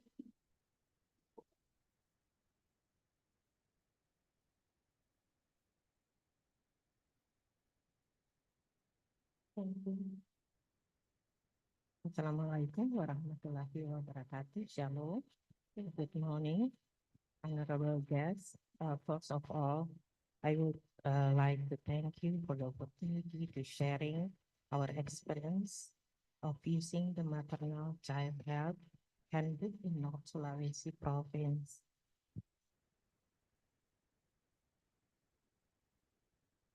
Our presentation about innovation and measures to utilize maternal child health handbook in North Sulawesi. We start from the vision and mission of government of North Sulawesi, of the governor and vice governor of North Sulawesi vision. It's about progressive vision is progressive and prosperous North Sulawesi as Indonesia, gateway to Asia Pacific. And mission, improving the quality of people in North Sulawesi, strengthening the economic, which relies on the agricultural, fishing, tourism, and service industry, developing infrastructure and expanding connectivity, developing regions sustainably, good and transparent governance, which is supported by synergy between regions. In North Sulawesi, we have Maternal and Child Health Center. The government of North Sulawesi province has been constructing maternal and child provincial health center since May 2022. The maternal and child health center will be equipped with treatment rooms, research and development center for maternal and child health, as well as clinic and in vitro laboratory for test tube babies. The Maternal and Child Health Center will also provide service to monitoring children's growth and development, where MCH Handbook and MCH Handbook for Newborns will be used as a means of monitoring children growth and development. This is pregnant women who have MCH Handbook in North Sulawesi. We have 15 districts and municipality. In this presentation, women who have MCH Handbook in 2022 and 2023. In 2022, there are 93.34%. And in 2023, there are 95.08%.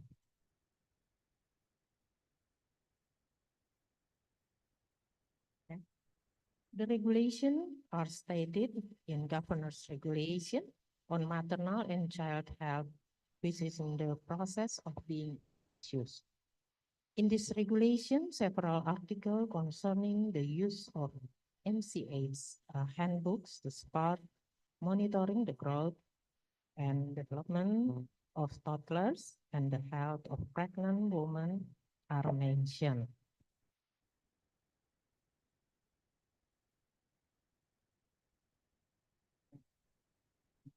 We have radio Suara Sehat or Voice of Health, North Sulawesi, Radio Suara Sehat of North Sulawesi, on air, just on air, 95.3 FM, frequency modulation, has been officially broadcasted since April 2024, this year.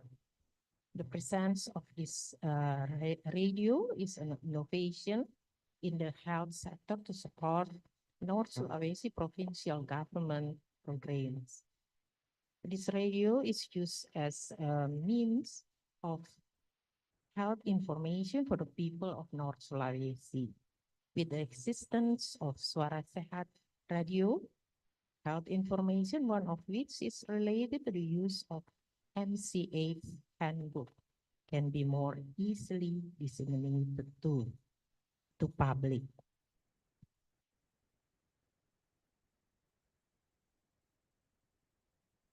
The North Sulawesi Provincial Health Service launched the Family Inspiration Posyandu in December 2023. The aim of this Posyandu is to become a model Posyandu that implements integrated Posyandu. The main target is the families of employees of the North Sulawesi Provincial Health Office, particularly employees who have toddlers or are pregnant. Another aim is to use the MCH handbook as a source of education and recording health report of pregnant women and children under 5.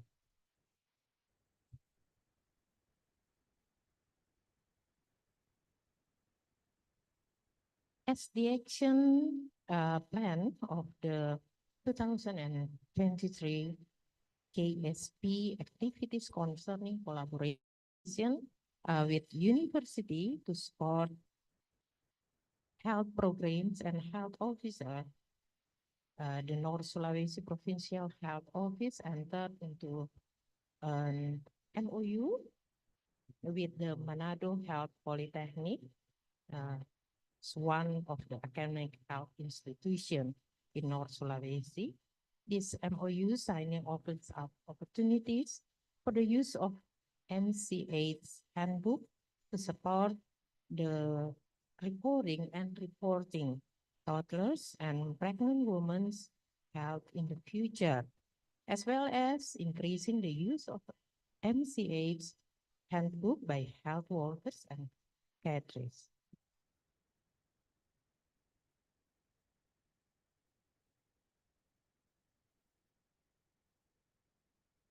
The Posyandu Cadres Jamboree was held to improve the abilities and quality of cadres in various ways, one of which is monitoring growth and development through the MCA's handbook.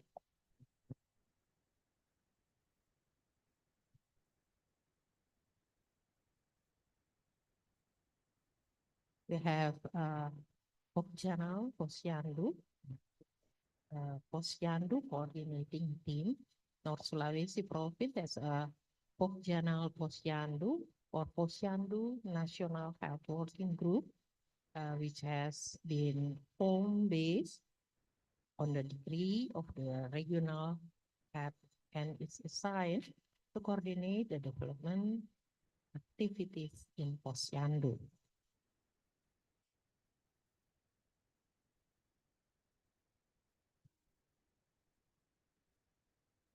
North Sulawesi Provincial Health Office reaches out the community directly through posyandu stands in public area such as shopping center during major events such as National Health Day.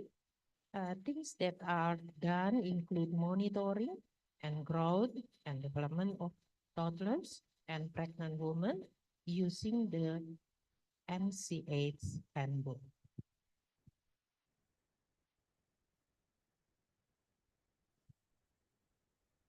The North Sulawesi Provincial Health Office has trained health workers through SDI DTK PMBA training, stimulation, early detection, and early intervention of child development for 2 batches in 2024. This training trains health workers' capabilities to monitor growth and development in toddlers using MCH handbook and other instruments. Thank you. This is Manaduni's language. Makasih banyak. Name is thank you very much. Thank you, Dr. Devi. Please give a round of applause for Dr. Devi. I think a very insightful presentation from Dr. Devi that really helped with examples that already implemented in the North Sulawesi. So maybe before we go to the next speaker, I would just like to highlight what Dr. Devi said about what achievement that already implemented in North Sulawesi. The first is the Maternal and Child Health Center in North Sulawesi is already equipped with the facilities such as like the room and also the research, if I'm not mistaken, from your presentation. And then what makes this implementation good, successful in implementation is because there's a regulation from the government that guides implementation, and also there is channel. Dr. Devi said about the radio is Suara Sehat. This is the channel to enlarge the dissemination about the importance of maternal and conception child. Maybe from other provinces in Indonesia could be different, but we would like to encourage other participants also to sharing what is the best or the effective channel that you use in your province.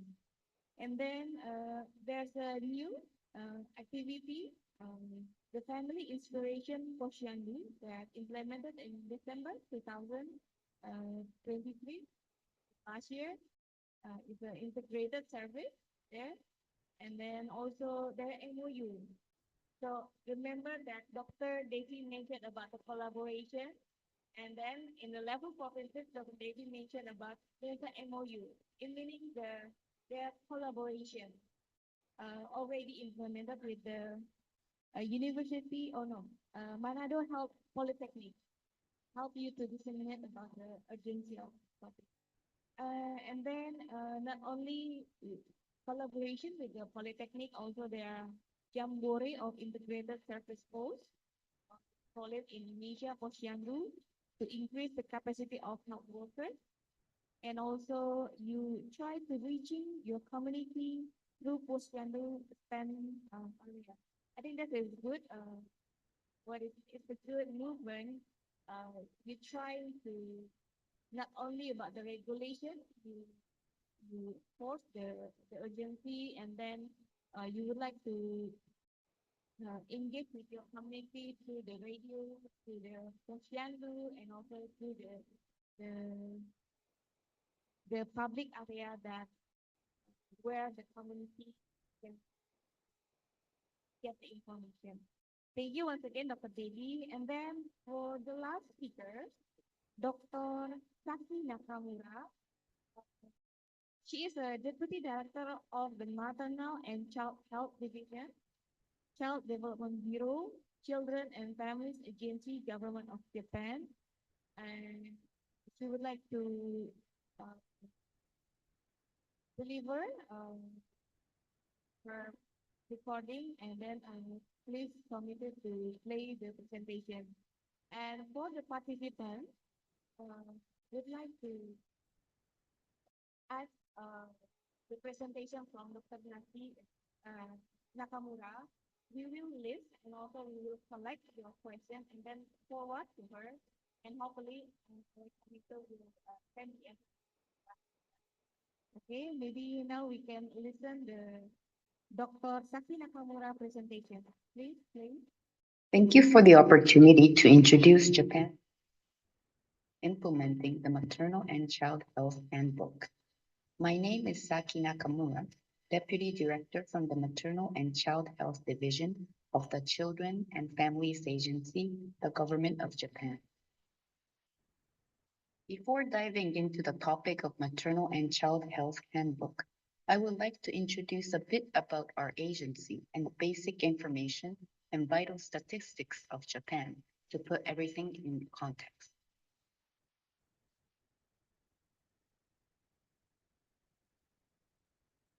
Our agency was recently established in 2023 with the slogan of Children Centered. We strive to actively hear the voices of children to reflect them in our policies.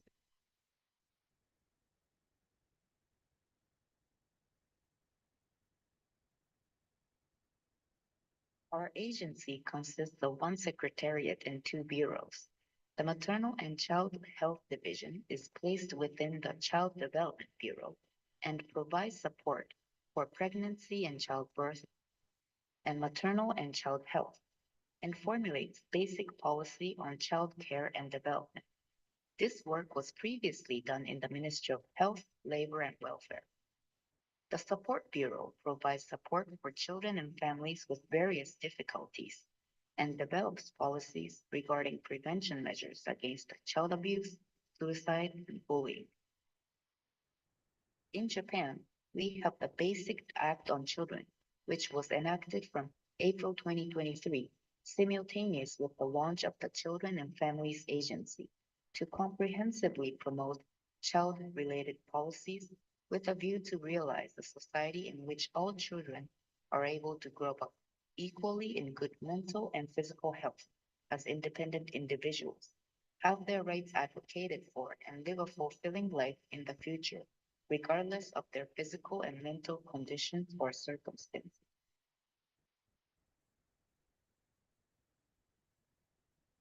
As basic information, Japan's population is about 125 million, living in the area over 378,000 square kilometers. We have the central government, and at the very local level, there are 1,741 local governments, which are municipalities and special wards. These municipalities and special wards belong to prefectures, and there are 47 prefectures in Japan. As you may know, Japan is known for its population's long life expectancy, 81.64 years for men and 87.7 years for women. We have a very low maternal, infant, and perinatal mortality rate. Maternal mortality rate being 2.5 per 100,000 births, infant mortality rate being 1.7 per 100,000 births, and perinatal mortality rate being 3.4 per 1,000 births. This is the last introductory slide showing the overview of maternal and child health related measures in Japan. As you can see, when women find out about their pregnancy, they go to the city hall to notify about their pregnancy. Upon the visit, the municipality issues the Maternal and Child Health Handbook. Pregnant women also receive tickets to take regular health checks at their local clinic or hospital. Part of the results and findings during their pregnancy are recorded on the Maternal and Child Health Handbook. Similarly, when children are born, their status at the time of birth is recorded on the MCH Handbook.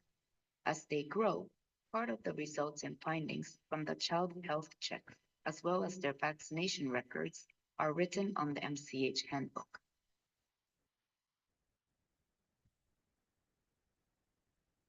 Maternal and child health related measures in Japan are based on the Maternal and Child Health Act, which was enacted in 1965 in order to improve the maternal mortality rate that remained high. Efforts were made to strengthen maternal and child health related measures, including providing health checkups and health guidance.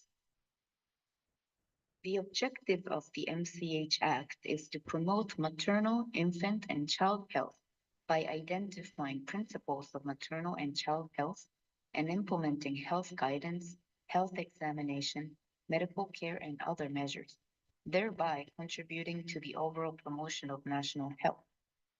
The Maternal and Child Health Handbook is implemented based on Article 16 of the Act, which stipulates that municipalities shall provide maternal and child health handbook to pregnant women.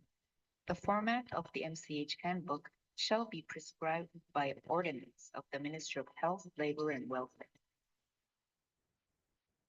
Originally, the MCH handbook was called the Pregnant and Postnatal Women's Handbook, which commenced in 1942. The maternal handbook was used for priority supplies of rice, sugar, milk, and other items in the past and focused on nutritional improvement. The current Maternal and Child Health Handbook, which is issued by municipalities, is a consistent health record regarding pregnancy, childbirth, and child rearing. It is also a guidebook on child rearing for guardians of infants and children as it contains information for them. The MCH handbook contains contents that are mandatory, which are stipulated in an ordinance.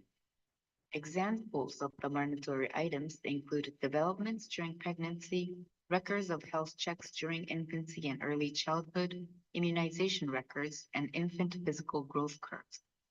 There are also voluntary items in the MCH handbook where their inclusion is decided by municipalities. Examples include daily life precautions, childcare precautions, maternal and infant nutritional intake methods, and immunization information. The next slide shows the full contents of the MCH handbook for your reference. One of the newest mandatory items added to the handbook is the stool color card, which provides information about the color of stool of neonates to enable early discovery of diseases of the digestive system, such as biliary atresia, that require early intervention. Parents are required to fill in the stool color at 2 weeks, 1 month, and up to 4 months, and are guided to consult a doctor if the stool color is abnormal. Like the addition of the stool color card, the MCH handbook is updated regularly to improve maternal, infant, and child health. On the most recent revision, the government conducted hearings from users and supporters to adapt the MCH handbook so it is fit for purpose in the modern society. For example, recent issues that were discussed were: should the title of the MCH handbook be changed to be more inclusive? How should the handbook be digitalized? How can the MCH handbook meet diverse needs, such as multiple births, low birth weight, children with disabilities, and foreign families? In addition to hearings, experts were convened in a study group to discuss these issues. The study group issued an interim report on the MCH handbook in 2022 and made recommendations regarding the direction of the future MCH handbook. Examples of these recommendations include digitalization of the MCH handbook, where the group recommended to provide child care information through voluntary forms, primarily in electronic form by 2023 as the first step. It was also decided that the title of the Maternal and Child Health Handbook will not be changed, as the current name is already widely recognized.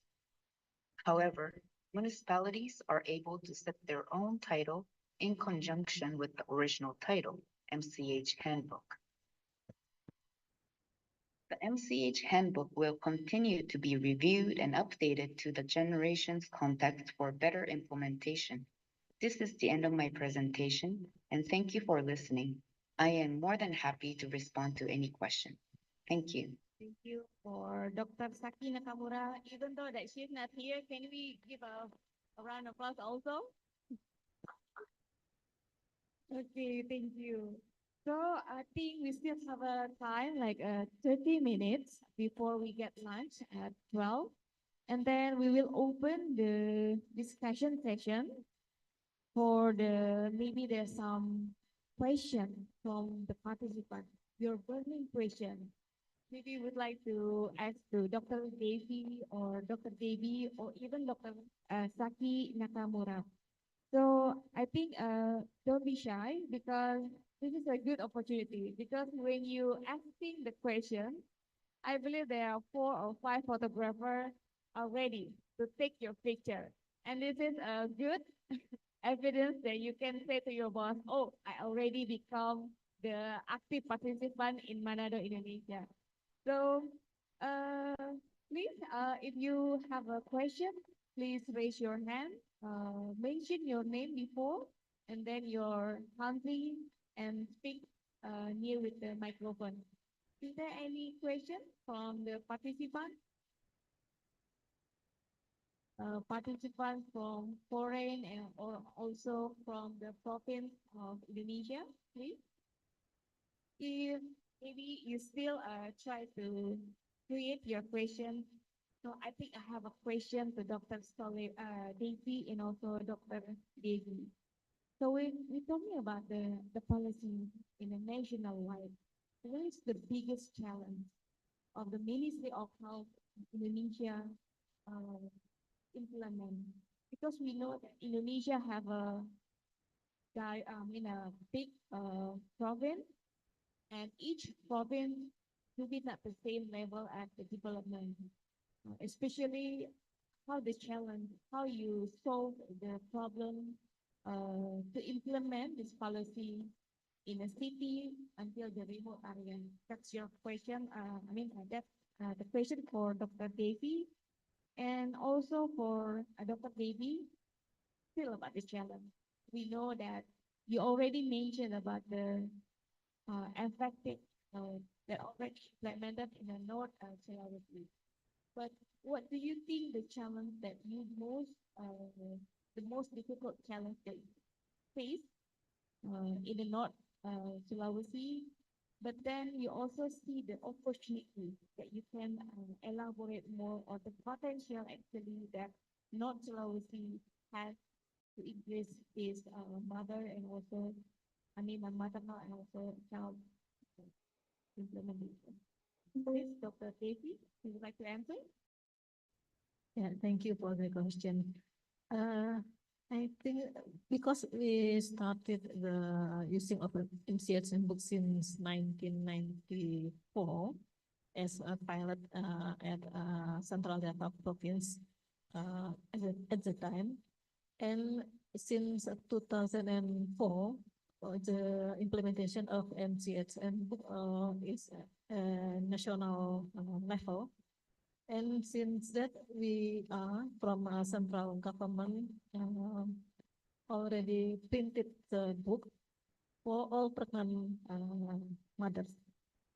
I think the big challenge is the implementation in the community of the book, because as we are already provide the book for all pregnant mother, and we send to all province or district from national, and the challenge is to how to deliver the book to all pregnant mothers, because in our country is a big country, we have more than 17,000 islands, and especially for the remote area, we have challenges to implement.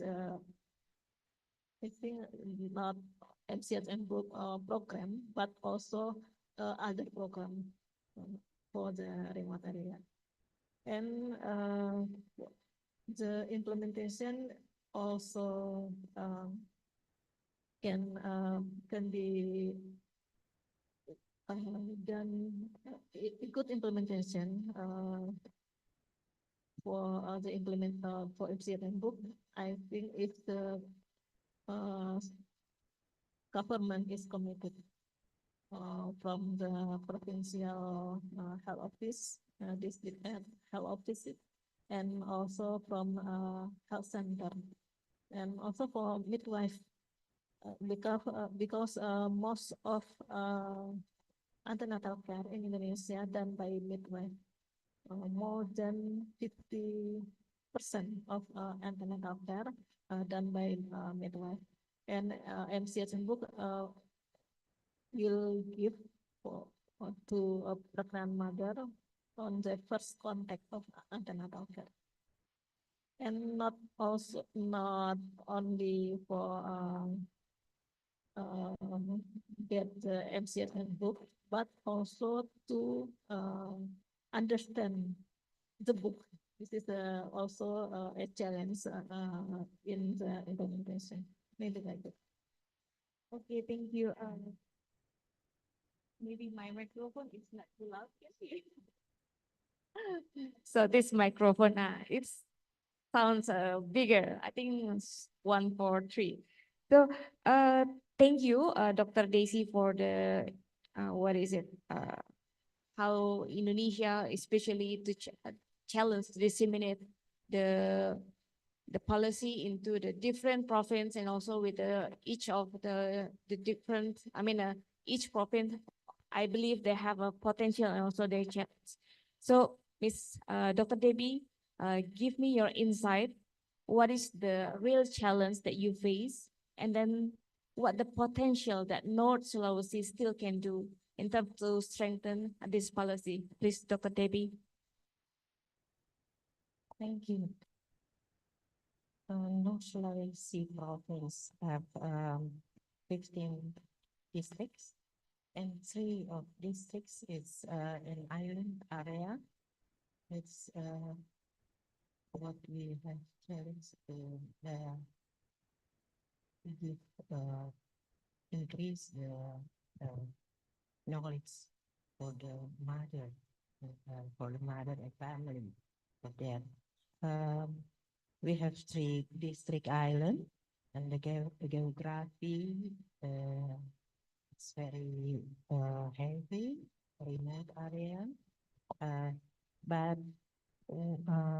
we have in North Sulawesi, we have 1,500 posyandu in 15 districts, 15 health office district in district level, 199 health center in sub-district level, and 56 hospital. And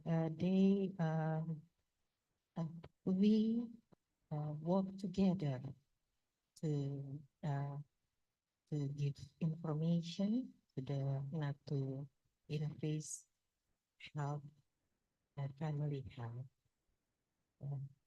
The key is we cannot work individually.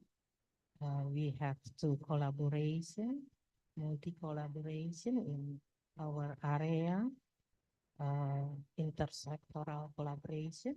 We work with Tim Penggerak PKK, a community organization, health professional organization, and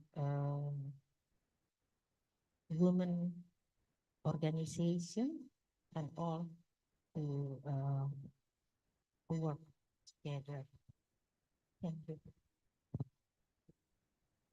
Thank you, Dr. Debbie. So Dr. Debbie highlight the importance of the community and work with the multi-stakeholders, right?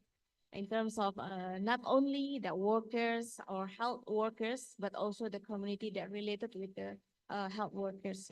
So before we will open one round question, maybe I would like to invite the participant, if there any question, please raise your hand probably from one, and then maybe one more, another one.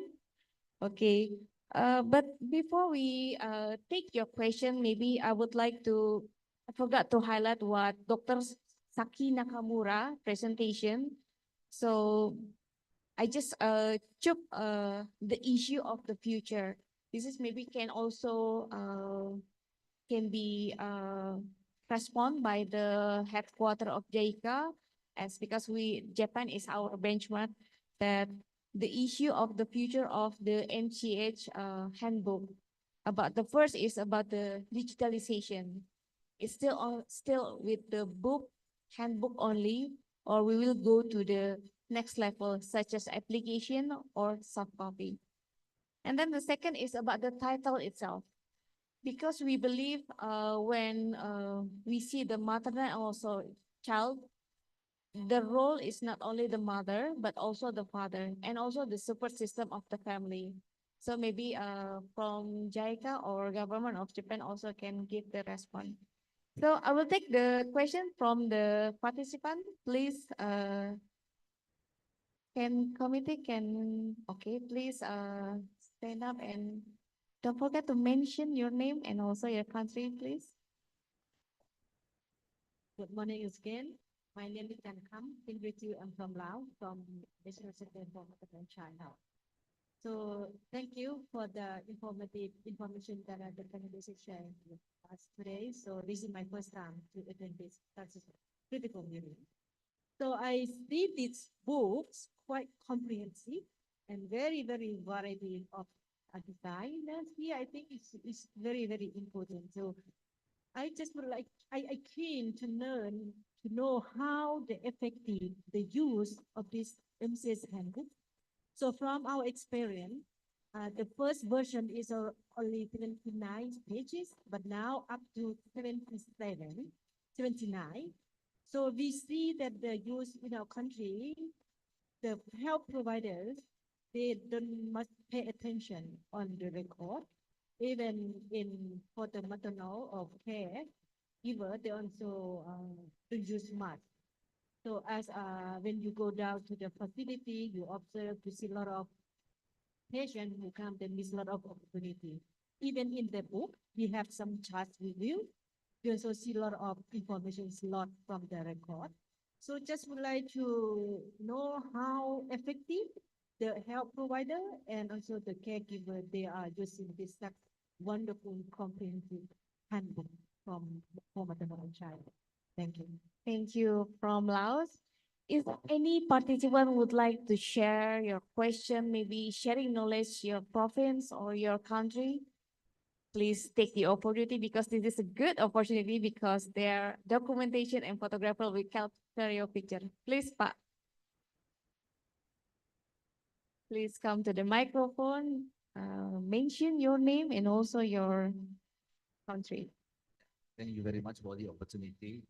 I am Abe from West Nusa Tenggara, Indonesia. Yeah. I think every country is possible to add the additional content of MCH handbook. For example, Indonesia in 2024, we have additional attachment. It is formed for family-based monitoring of newborn heads and other 5 health status. My question is for Ms. Nakamura. Yeah. Is there any limitation of additional content of MCH handbook? And the second one is there any mandatory or obligation of the content of the MCH handbook?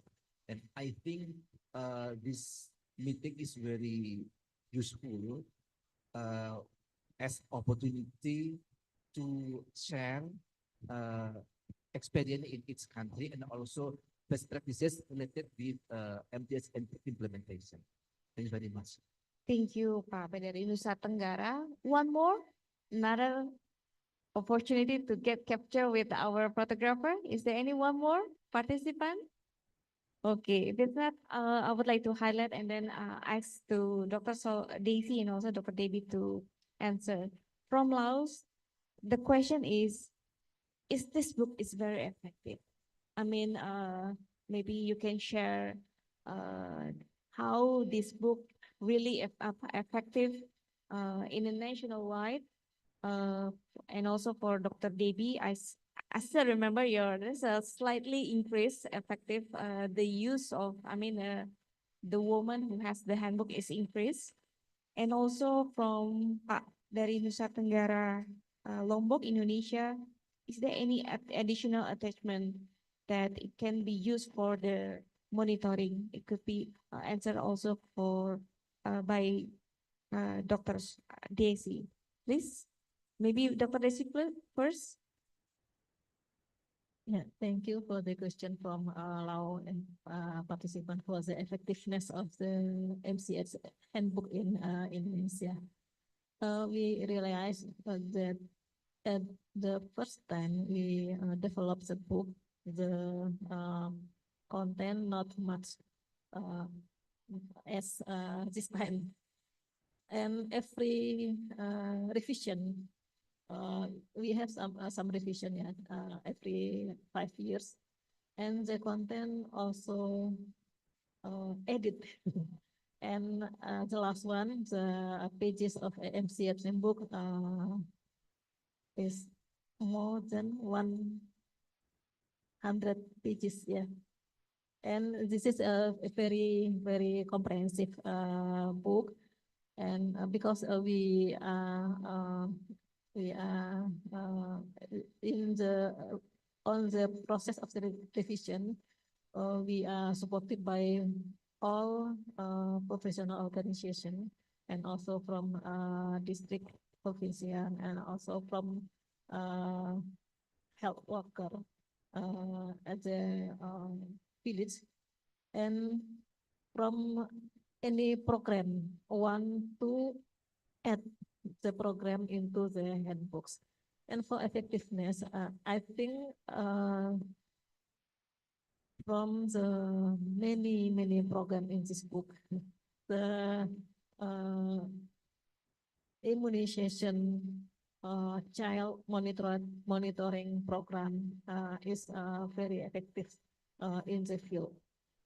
When the child go to post Yandu, the mother will bring the book to input the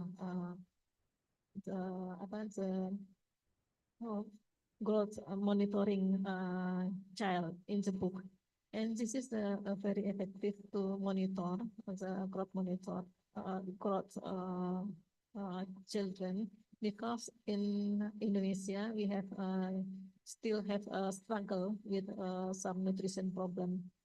Our stunting prevalence is still high, more than 20%, and also for underweight children is also high. And this book is, I think, very effective to monitor the growth, especially for health and nutrition status, and also for immunization status. And this is our homework to increase the using of MCS and book for all program in the book. Yeah. Just quick elaboration question to Dr. Daisy. Can we move, I mean, will this handbook will be an handbook only, or we will go to digitalization? Like what Dr. Saki mentioned about, this is the challenge that we can, that we should consider about the sustainable of this handbook. Yes, this is a good question because now we are in the era of digitalization, and the digitalization of MCS and book also we already start, yeah, to make the book in the digital platform, but this is still in progress. And I hope this process will be help us to strengthen the implementation because for mothers with age 20, 25, 30, they more likely to use the book from their mobile phone, not bring the book. I think really consider about the population and also the demographic. Maybe it can implement in the city, but still in the remote area, we should consider about it. So, Dr. Debbie, please respond the question from Representative Laos and from Indonesian. Please. Yes, the beneficial for MCH handbook. I think in our area, it is will increase the knowledge of mother and the family. And then outcome for this is reducing our maternal and child death, and reducing 2 hour stunting in children, and then our mother in posyandu, in family, can know the monitor their pregnancy and health child, and very, very benefit for the they can know more than about the health of mother and child. And about the digitalization, I think it's good, but not all our mothers can use digital now. Maybe tomorrow. Yeah. Thank you. I use this mic again because this mic is bigger, have the bigger sounds rather than this microphone. Thank you once again, Dr. Debbie. So I think if there no other question that we'll like to say to our speaker, maybe we can conclude our first panel discussion. And then just to highlight what our speakers presentation. Remember that Dr. Desi mentioned about the perspective of national policy, the implementation of maternal and child handbook. This is important. This is still effective, and the progress is still growing up. But then what Dr. Desi mentioned, this is like we will not end. There's always the revision about the handbook, and we considered about the future challenges such as like the digitalization, and also what Dr. Saki Nakamura mentioned about maybe we can include other stakeholders, not only mother but also father and also other support system. And then Dr. Debbie really clearly about the successful implementation about the MCH handbook. She mentioned about the multi-channel, such as radio, such a community, such as how to reach your community, to become near with your public area, such as like that. And then also she mentioned about the how to increase the capacity of a worker, the health workers. And then, and the last, our speaker, Dr. Saki, Dr. Saki Nakamura also mentioned about the comprehensive, the content of the handbook itself. And it still will be revised because the challenges will be there. And then we need to try to revise our handbook as a guidance. But before closing, before we conclude our discussion, maybe because we know that Japan also our benchmark in this issue, can we invite the perspective or your opinion, Ibu Keiko from JICA headquarters? Okay. Maybe the committee can give the microphone to Ibu Keiko from JICA. Thank you very much. You point out, I think you raised two things. Yeah. So how far the paper and the digital to be used for the future generation? And then what was the second point? Dr. Saki Nakamura mentioned about the challenge is first is the title of the maternal and child, because she consider that beside the mother there's a father role in terms of the development of our child. And then also she mentioned about maybe there's we can enlarge the support system, such as like the family. Maybe the grandfather or grandmother also have a role to increase the development of or the growth of our child. And then the second is about digitalization, because maybe it cannot be implemented all across the region, but maybe we can consider about the digitalization. Thank you very much.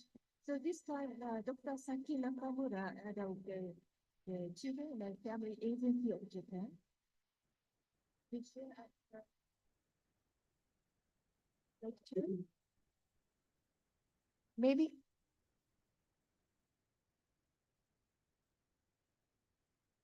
Am I clear now? Okay. So she, it was first time for us to invite our government to speak in the knowledge sharing program for this one. And they were excited to send us her lecture. And she wanted to respond to your questions by writing. So that's why after this, so we will send your questions to her and she will respond to you. But if I comment something based on my understanding, and then maybe later he could supplement me, the further how we could consider about the title of NCH Handbook should stay unchanged, mother and child, or it would be the family book or the parents book or the my first report is the owner of the child itself. There were many discussions so far we had, but at this moment, after several series of discussion, still we chose the mother and child. It's more accepted in our history. So that's why so far, so we are not decided to change it. But we don't know yet. The next revision, it comes 10 years ahead. So at the time, if we collect the voices of the stakeholders, including mothers, if they said, in our generation, we'd like to rename it because the child is a center, so it's my health record or something like that. It could be happen, but we don't know yet. Okay? The second point, the paper and digital. So that we are level of the paper, to be honest, but supplementary, some more local governments are start to apply the applications so that mothers and be connected. But it's not yet the direct link from the national health systems to the devices to the center be shared. But anyway, we are approaching both, but still we keep the papers at this moment. Thank you very much. Thank you very much, Keiko from JICA.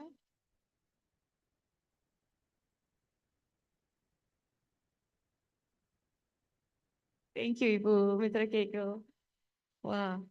So I think the explanation also from JICA hopefully can get answered the question from Laos and also from West Nusa Tenggara dari Indonesia, and also I think this time we can conclude our first panel discussion, and would like to say thank you once again for the active discussion from participant, and also for the presentation and also insightful from Dr. Daisy at the national level perspective, and also Dr. Debbie in a province perspective, and also sharing knowledge that all the participants giving to this discussion. And also I think I conclude this panel discussion. Thank you once again, and now please give our speakers a big applause to our discussion. Thank you once again, Dr. Desi and also Dr. Debbie. And now I will give to the control to the back to MC, please. Okay.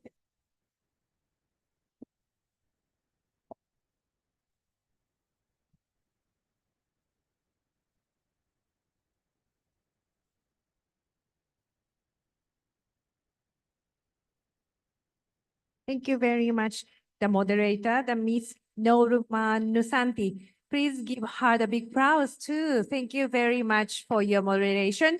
And this is the last session for the lunch. So I would like to invite the moderator from the Ministry of Health, Dr. Alfreda Cameria Shiritonga. And the session's time is 20 minutes for the presentation and 10 minutes for Q&A. Thank you. Thank you, Ibu Ri. Hello, everyone. Before moving to this session before lunch, because this is going to be very exciting and very important for the basis for our training or our meeting for the next 5 days, could you please stand up, all of us? I know the room is very cold. Our bone also freezing. Stand up a little bit.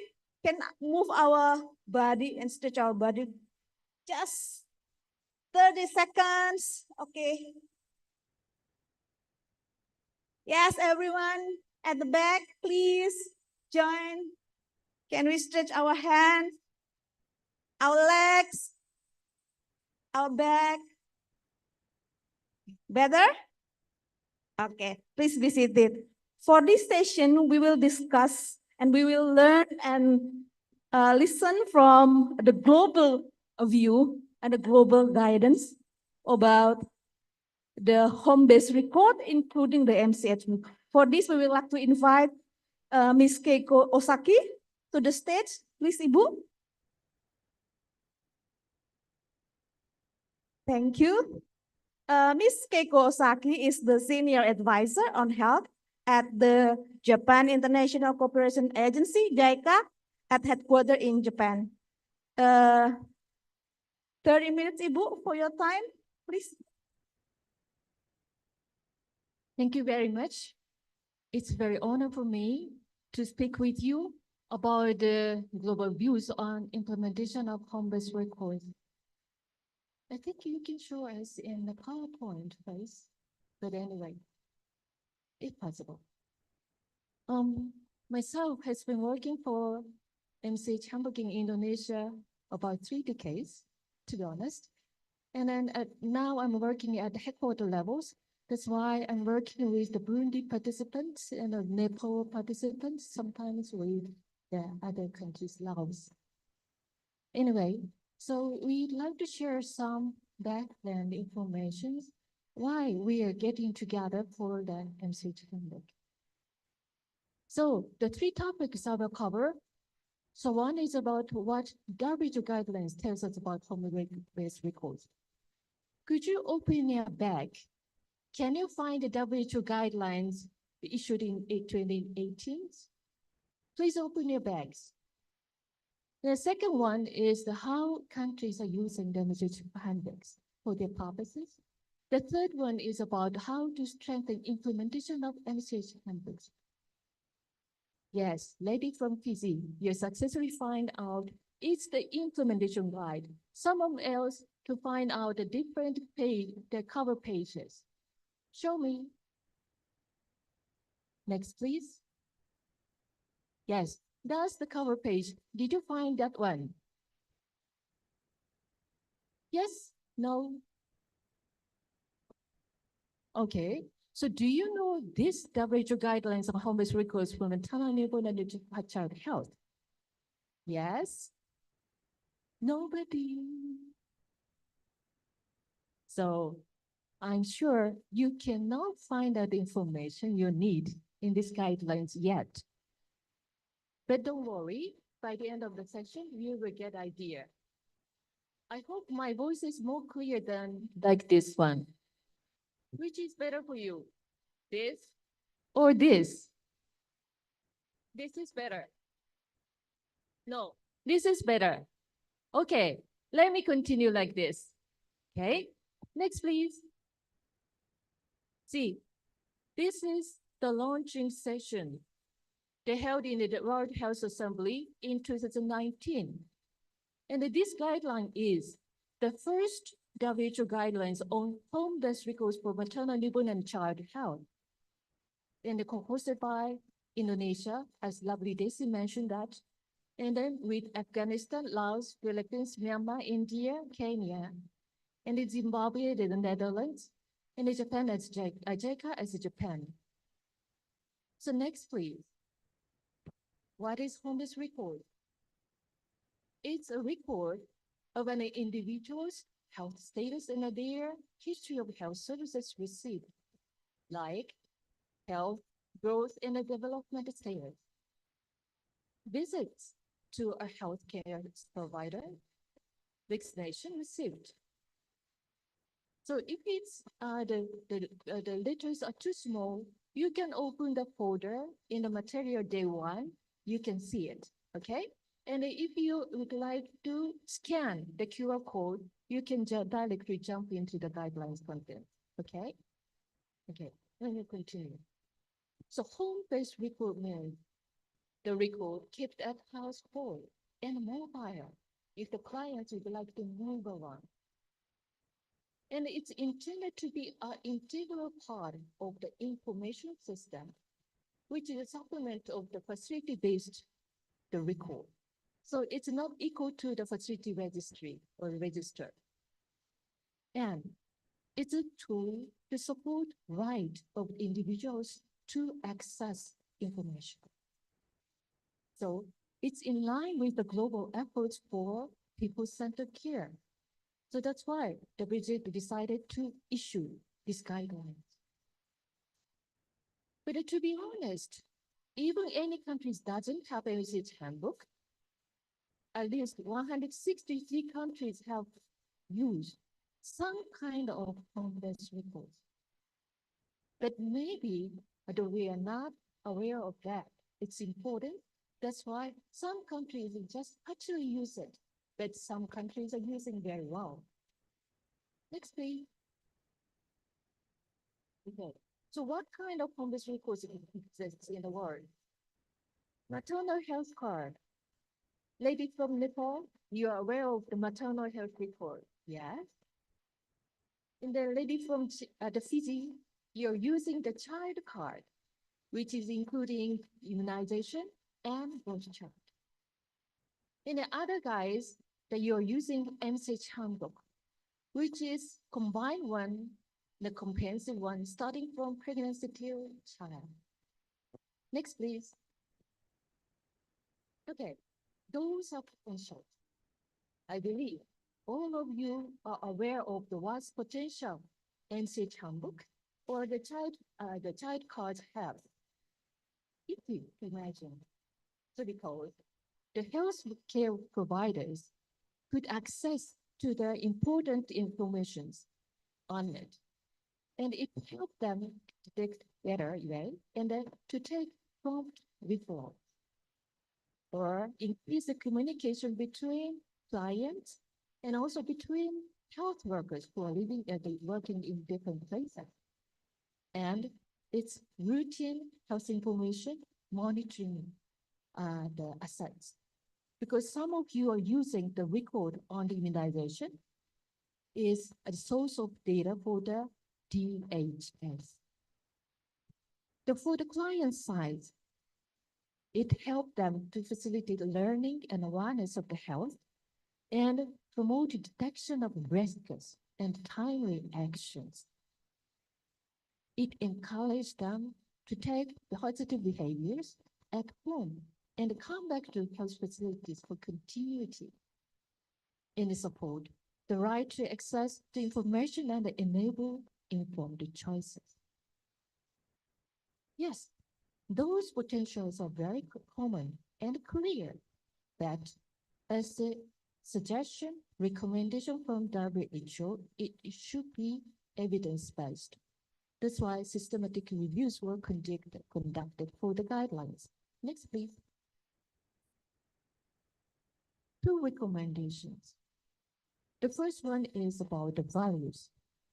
They suggest to use it for improving care-seeking behaviors like access, male involvement and support in the households, so that the fathers or the husband can support the woman in the families and the child be cared properly. Maternal and child home care practices to prevent the sickness from the babies at the very cold places to keep warm like that. And infant and child feeding like breastfeeding, complementary feeding. And the communication between health providers and the women caregivers. Yes. The second one is about home-based home works for us because it tells us that about the research gaps. Unfortunately, those evidences on the recommendation one is has a citation, low certainty evidence. Looking at our variety of the indicators, we want to make sure still the number of the researchers are not enough number. And also, if we'd like to say MCH Handbook is the best among the other home-based records forms, we need more researchers. So far, we can say home-based record use in any forms are suggested and recommended. And the implementation quality matters of the outcome. Next, please. So in the material, please find out this one. So you see that 6 questions were raised. For maternal newborn child health outcomes, like antenatal care frequency, tetanus toxoid during pregnancy, or smoking cessation among family members, and husband support and the preparedness for delivery, breastfeeding, complementary feeding, continuity of care from pregnancy to child. It's all are found in the page 11 to page 15. Okay? And the based on some comparisons, if you use any type of home-based records versus no use, or versus low use, or if we compare to other types of formats. Okay.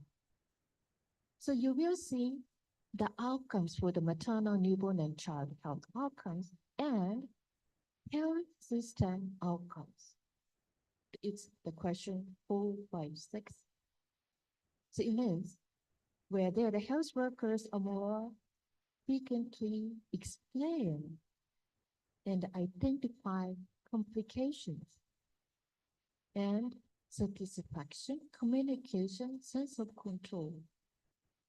Those are maybe promoted by using home-based records. Like that. So once you found any outcomes of the interest, for example, the Cambodia would like to see the continuum care strengthening. At that time, you will see page 12, because it tells us about the continuity of care, like that. If you are interested in the breastfeeding, Nepal, so maybe you can see the page 12 as well. Okay? So like that, please open it and please find it what you'd like to have. Next please. This is one example of the research done in Indonesia. You see in the center, increased continuous service uptake was observed, starting from pregnancy, delivery, infancy, childhood. That's good, but the paper also said that the MCH handbook should be used well by health workers, like they're distributing, explaining, and recording by more than 2 persons. And look at the right-hand side is the mother size. It should also be used by mothers by their bringing into the facility they are using not only at the time of the pregnancy, but also the child, and that they still keep it. So without such preconditions, we cannot expect benefit from MCH Handbook. If we do not use it well, it's just a paper book. It's a waste of the paper. Next, please. So I think now you know that is the first WHO guidelines on home-based records for continuum care. So when you'd like to find out what's the value, and if you both, if the policymakers ask you why I need to pay, need to invest on that, please find out the values on it. And also you can identify research gaps. So that's why you can convince your research colleagues to do another next future researches together. And also importance of the implementation. Implementation quality change outcomes. Okay, so do you raise your hand? Can you find your information you need in the guidelines now? One lady from Fiji, thank you. You are the only person. From Cambodia, oh, you don't have the guide. Okay, you need it. How about the guy from Burundi? Okay, you open the bag after that because you were very busy with the lost baggage, I know. Now you're okay. Next, please. Okay, the second question is about the continuum care, how we can make it work as a whole continuum care. You see, this diagram is the situation of the continuum care coverage so far. Unfortunately, we already know what is the evidence-based interventions to be provided for the every mother and child, the starting from pregnancy to child. And the usually the message is covering about that. But the reality is still the gaps between the both interventions. So how we can make a change with MCH Handbook? Next, please. This is the case of Philippines. See the MCH Handbook in the Philippines in the middle. The residents nearby the mountainside, the lady can get antenatal care 1, 2, 3, and the postnatal care 2 in the health post in the mountainside. But when she would like to deliver a baby, she needs to go to hospital in town. And the service antenatal care 4, delivery postnatal care 1 will be provided at hospital, means the data just stay in hospital. If without MCH Handbook, health workers in the health post, health workers in the hospital does not know each other's what happened for the same lady. So this is the communication media, it works. Next, please. Okay, so where and when MCH Handbook is used? As we already know that it started from life course approach, starting from pregnancy to child, and continuum care need to be provided at the several settings, starting from home. Breastfeeding, complementary feeding, definitely it should be done at home. The clinics level, immunization, yes. And the hospital level, yes, if there are any complications. So it means that across the places, across the times, how we can make the data is used. Only the way is to make the individuals to be the owner of their own data. So the MCH Handbook is a container. Next, please. Okay, actually in Japan, not single professionals are user of the MCH Handbook. See, during the pregnancy, midwives, doctors, public health nurses preparing themselves. After birth, pediatrician, midwives, public health nurses, mothers, nutritionists, dentists, MCH promoters, sometimes local governments as well. Let them then work together for the same persons by using MCH Handbook. Next, please. It's a little complicated, so I will try to skip a bit. But Japan is the message handbook is used at the first level to third level, both in public sector and private sector. And it's usually issued by the local governments. So it's all administrative material. Why it happens? Because there is an act which states that who have responsibility to issue to whom? Local governments. Record. What record every mothers need to get from his workers? It's written. And format. What should be there and what should be, and then need to be adjusted to the policy. So that's the framework exists. That's why all health practitioners need to use, and the local governments need to issue. Next, please. But many countries belongs to the type B. It means only the first level public health facilities is a user of MCH handbook. And the money comes from Ministry of Health based on the ministry decree. Still, we need to convince hospitals and even the private sector and the local governments. Next, please. Please learn from Indonesia.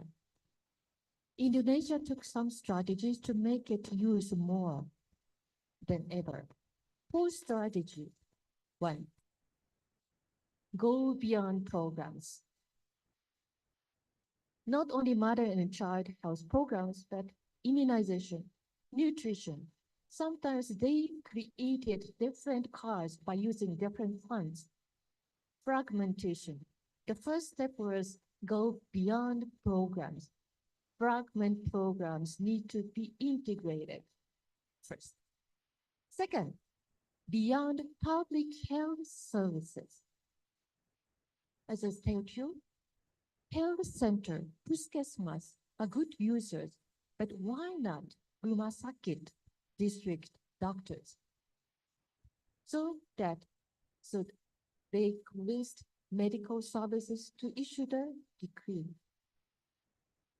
Third, beyond public sectors. We know that many women go to antenatal care for the private practitioners nowadays. If the midwives are not working on that, from the private sectors, it doesn't work.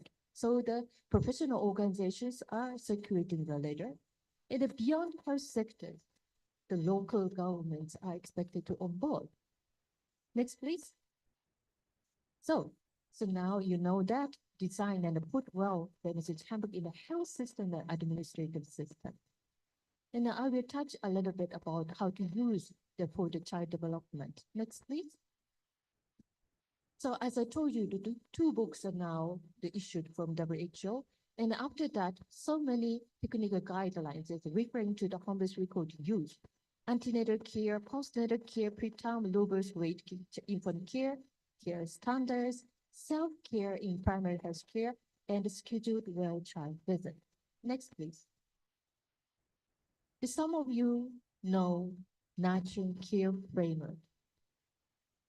Child needs to be cared with the good health, nutrition, responsiveness, security, learning.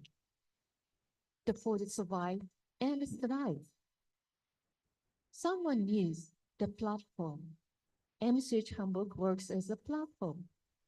Next, please. The Mongolia case, they use MCH Handbook, and they already started like ICHC in Indonesia, and development milestones are checked by health workers and caregivers.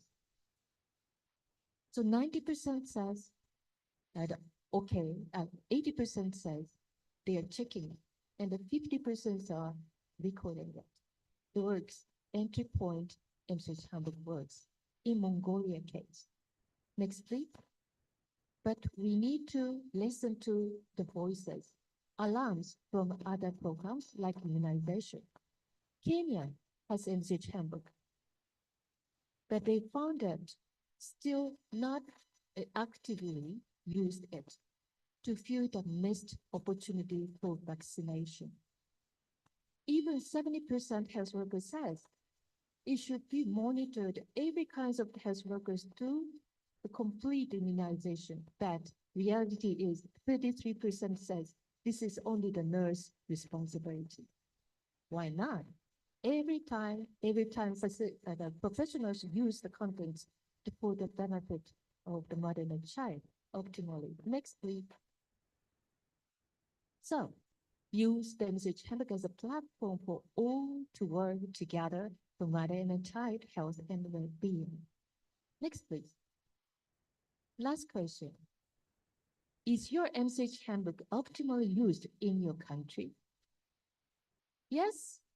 Indonesia, you raise your hand, your message handbook is optimally used or not? Yes? Not yet? Not very. Cambodia, yes? Not yet? Burundi, how about you? Yes? Yes, okay. See you at the lecture next time. But many countries says not optimally yet. So next, please. So there now, please use the guide, okay? So left one is the what to do, but right books is for how to do. Next, please. 7 chapters. You can start from situation analysis and you can go to creation of the contents or strengthening the implementation or the monitoring anywhere you go. Next, please. You must remember that who are the users of the homeless records? Mothers, health workers, program holders. Always who are working in the MOH at in front of the desk, they don't not remember them well. So please be reminded who are the users of them. Next, please. And the pink color. So please open the guide. If you find the pink color page, it's a tool for you. If you find the green color page, it's the column of the country cases. Okay? Yes, thank you, Timor-Leste friend. You're opening the book. And annexes help you to the situation analysis and the questions. Next, please. And to make the 3 users can benefit from the implementation, 8 success factors. First, high-level commitment. You both need to acknowledge it and coordination, content, printing and distribution, budget. Health workers need to value it, mothers need to value it, and monitoring. Please consider that points are strength enough to keep implementation strengthening. Next, please. So this is the template. How to use the guide. Page 38 to 9. But you see, next, please. Okay, this format, you remember that, yes? In your country presentation, you already worked on this. This is the stress analysis. 8 success factors, and you have some positive points and challenges. And you can prioritize something to be in the plan of action. Next, please. There are 3 functions we expect. How to address some challenges. If you expect it works as a data recording storing function is from Palestine Center. So the health workers need to provide the services for it. In the right-hand side, family side need to bring it to the facility. Otherwise, the center does not happen. Okay, next, please. Second function is you may expect behavior change in the communication function. At the time, you expect family members read it and the health workers explain it. Next, please. You may be expecting MSH Handbook as a tool for the recall and the self-monitoring function. So at that time, we need doctors in the hospital, the cutters in the community, both are using it. And at home. And we expect the family maintain it. See, the Indonesia, the child at the entry of the elementary school still keep their message handbook. That's the evidence they value their message handbook. Next, please. Okay, so I don't touch a lot, but if you expect data recording of behavior change or referral, maybe the function needs more capacity rather than data recording to the referrals. Can you understand? So the health worker size just record or the refer is different level with capacity we request for the health workers and the mother size as well. Next, please. So if your expected level 2 functions and your peoples are level 1 capacity yet, so maybe you may be brave enough to downgrade your expectations or increase the capacity of the users. Next, Lao case. So they increase the capacity of health workers by creating a good guidelines and also the training. See the result.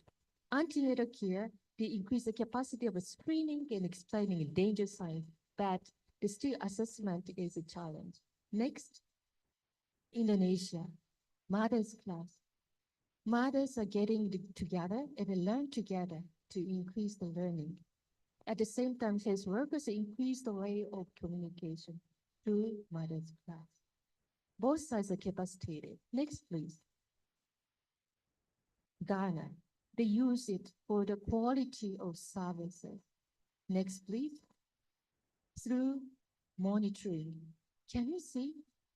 Almost 100% of the handbook is recorded with the birth, weight, gender height, desired weight gain at the EDD, growth curve, height birth, and also the counseling done. How they make it. Next, please.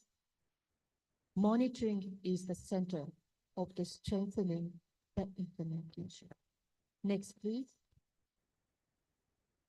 The second template from the guides, page 47. If you'd like to make a change the content, please look at that. Next, please. There should be some reasons to make a change. If you'd like to use more, maybe you need to modify the content. Maybe you need to add something on it. But please keep in your mind, there is an option to remove something if it's not used. That's why monitoring need to follow. And for the next revision, monitoring should continue. Next, please. So you may be in the different stages. For example, if you are going to start a pilot, and maybe you'd like to create a national version. But after national version, still need to do some nationwide implementation and sustain it. If you are in the C group or A group, different activities maybe you need to think about, and your facilitator will help you. Next, please. This is a list you can look at by yourself. Next, please. And I don't know how the PC states, but anyway, if you'd like to create the pilot, maybe there are one country's activities you can look at. And then if you are already national implementation, maybe you can think about how to maintain it and more effectively use it. Next, please. See, now you are monitored. The global observatory indicator include proportion of home-based record, how availability, ownership for the child immunization. I hope you find your country's color is not very pale, but dark. Next, please. So you understand the gaps. It will tell you what to do. And key users are, we need to remind it, and the quality implementation. So your different levels of maturity of implementation will lead you some actions. Next, please. Last one. I hope you now understand the WHO guidelines on 2018. Let's discuss how to strengthen your implementation. by using the guide. And then let's learn together because other countries' implementation is very much good reference for you. That's all. Thank you for listening. Thank you so much. Thank you so much, Ibu Keiko. I think without further ado, very open discussion. I think it's time for us to reflect to our country at what stage we are in implementing our country's record in Facebook and with what the district Keiko has mentioned, what we're gonna achieve, what is our expectation, and how we're gonna make it, right? To ensure that our implementation on NCH handbook be aligned with the global recommendation, and then to, let's say, to achieve what other countries has been achieved so far. For example, like Ghana, right? They use it even for improved quality of their, right? It's the use of MCH is quite various, right? For this, I would like to open a question for all the participants, maybe 1 or 2 questions because we have time constraint. Yes? Or, yes, please. You can go to the front and please mention your name, from where you are, and what is your question.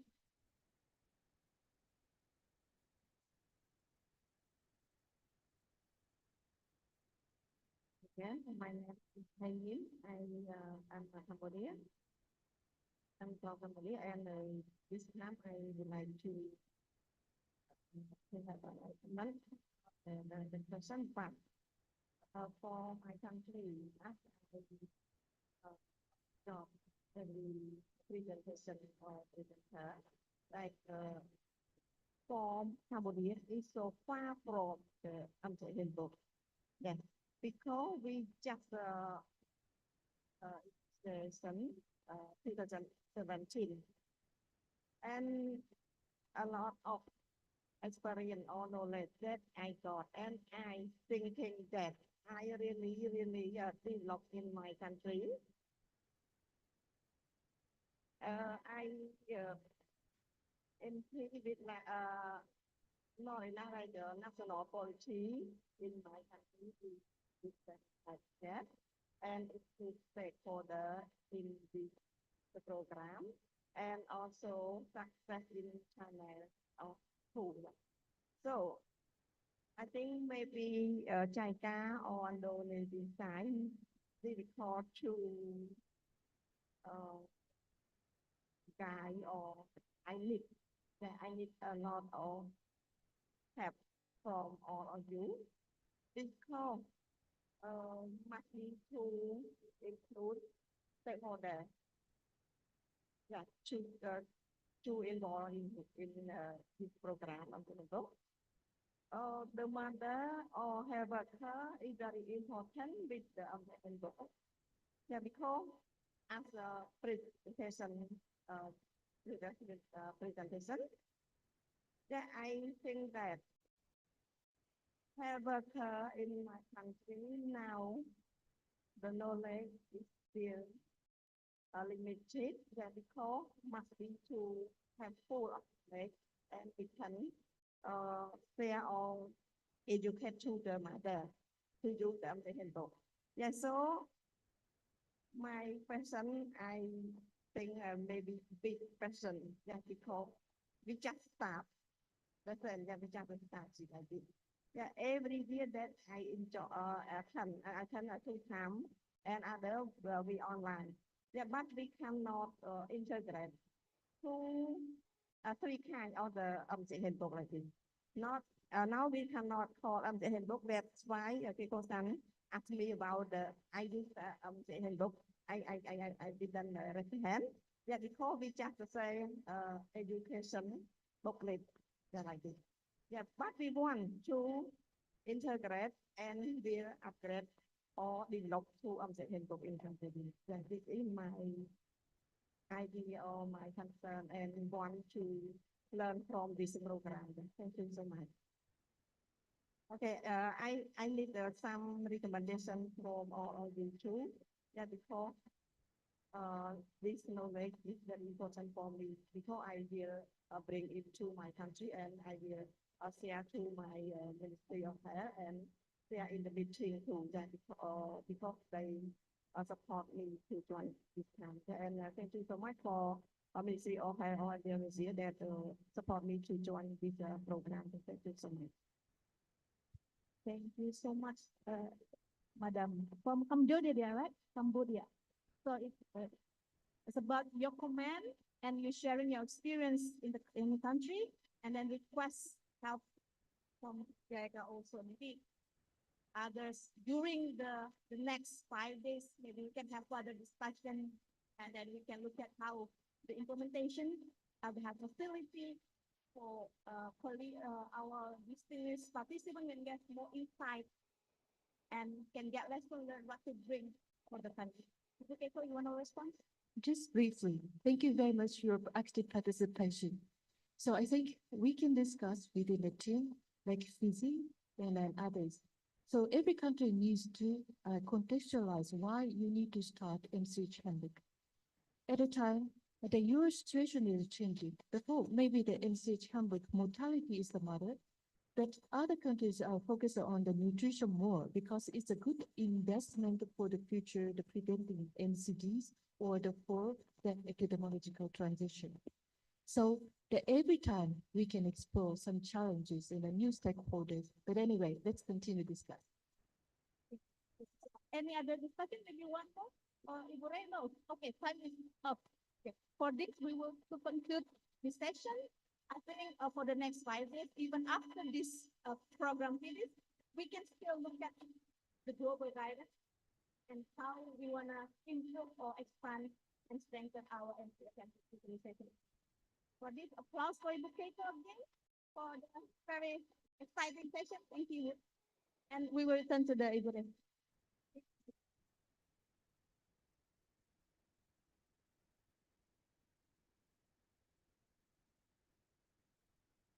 Thank you very much, Dr. Emily, for your intervention.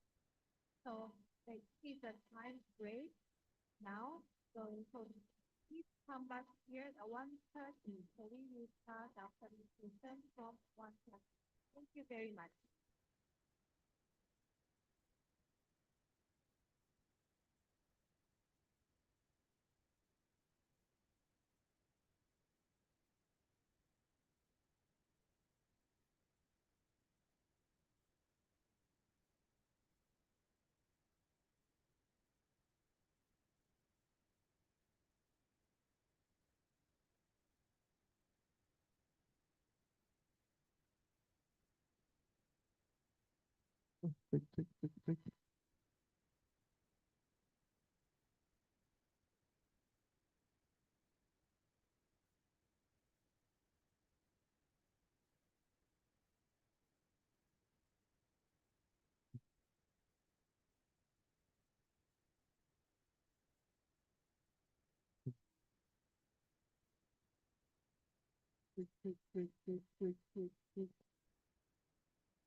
Okay.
Sadu, Chi.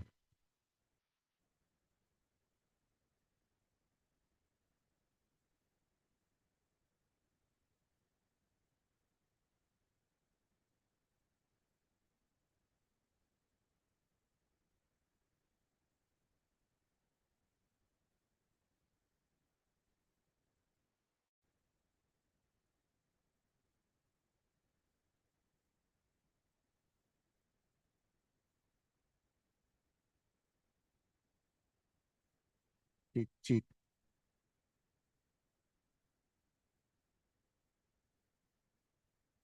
Chi.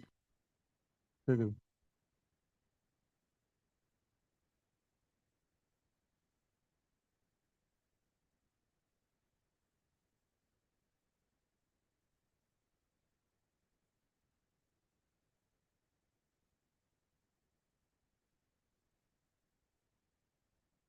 Chi. Sadu, Chi. Sadu, Chi. Sadu, Chi. Sadu, Chi. Sadu, Chi. Sadu, Chi. Sadu, Sadu.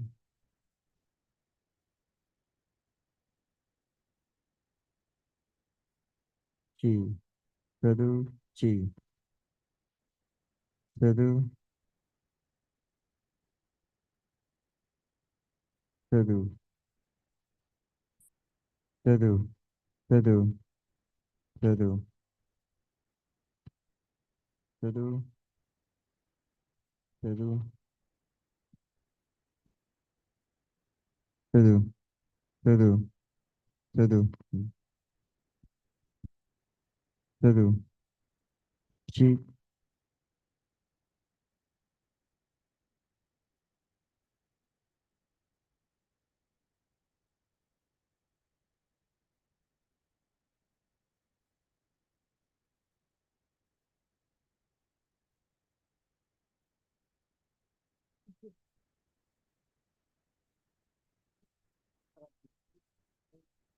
Chi. Sadu. Chi. Sadu, Chi. Sadu, Chi. Sadu. Sadu. Chi. Sadu, Chi. Chi. Bagi. Chi.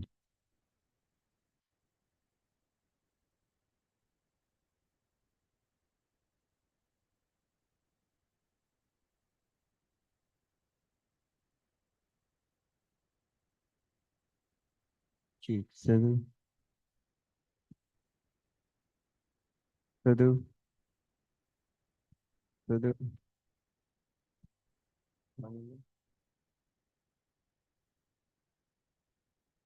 Sadu.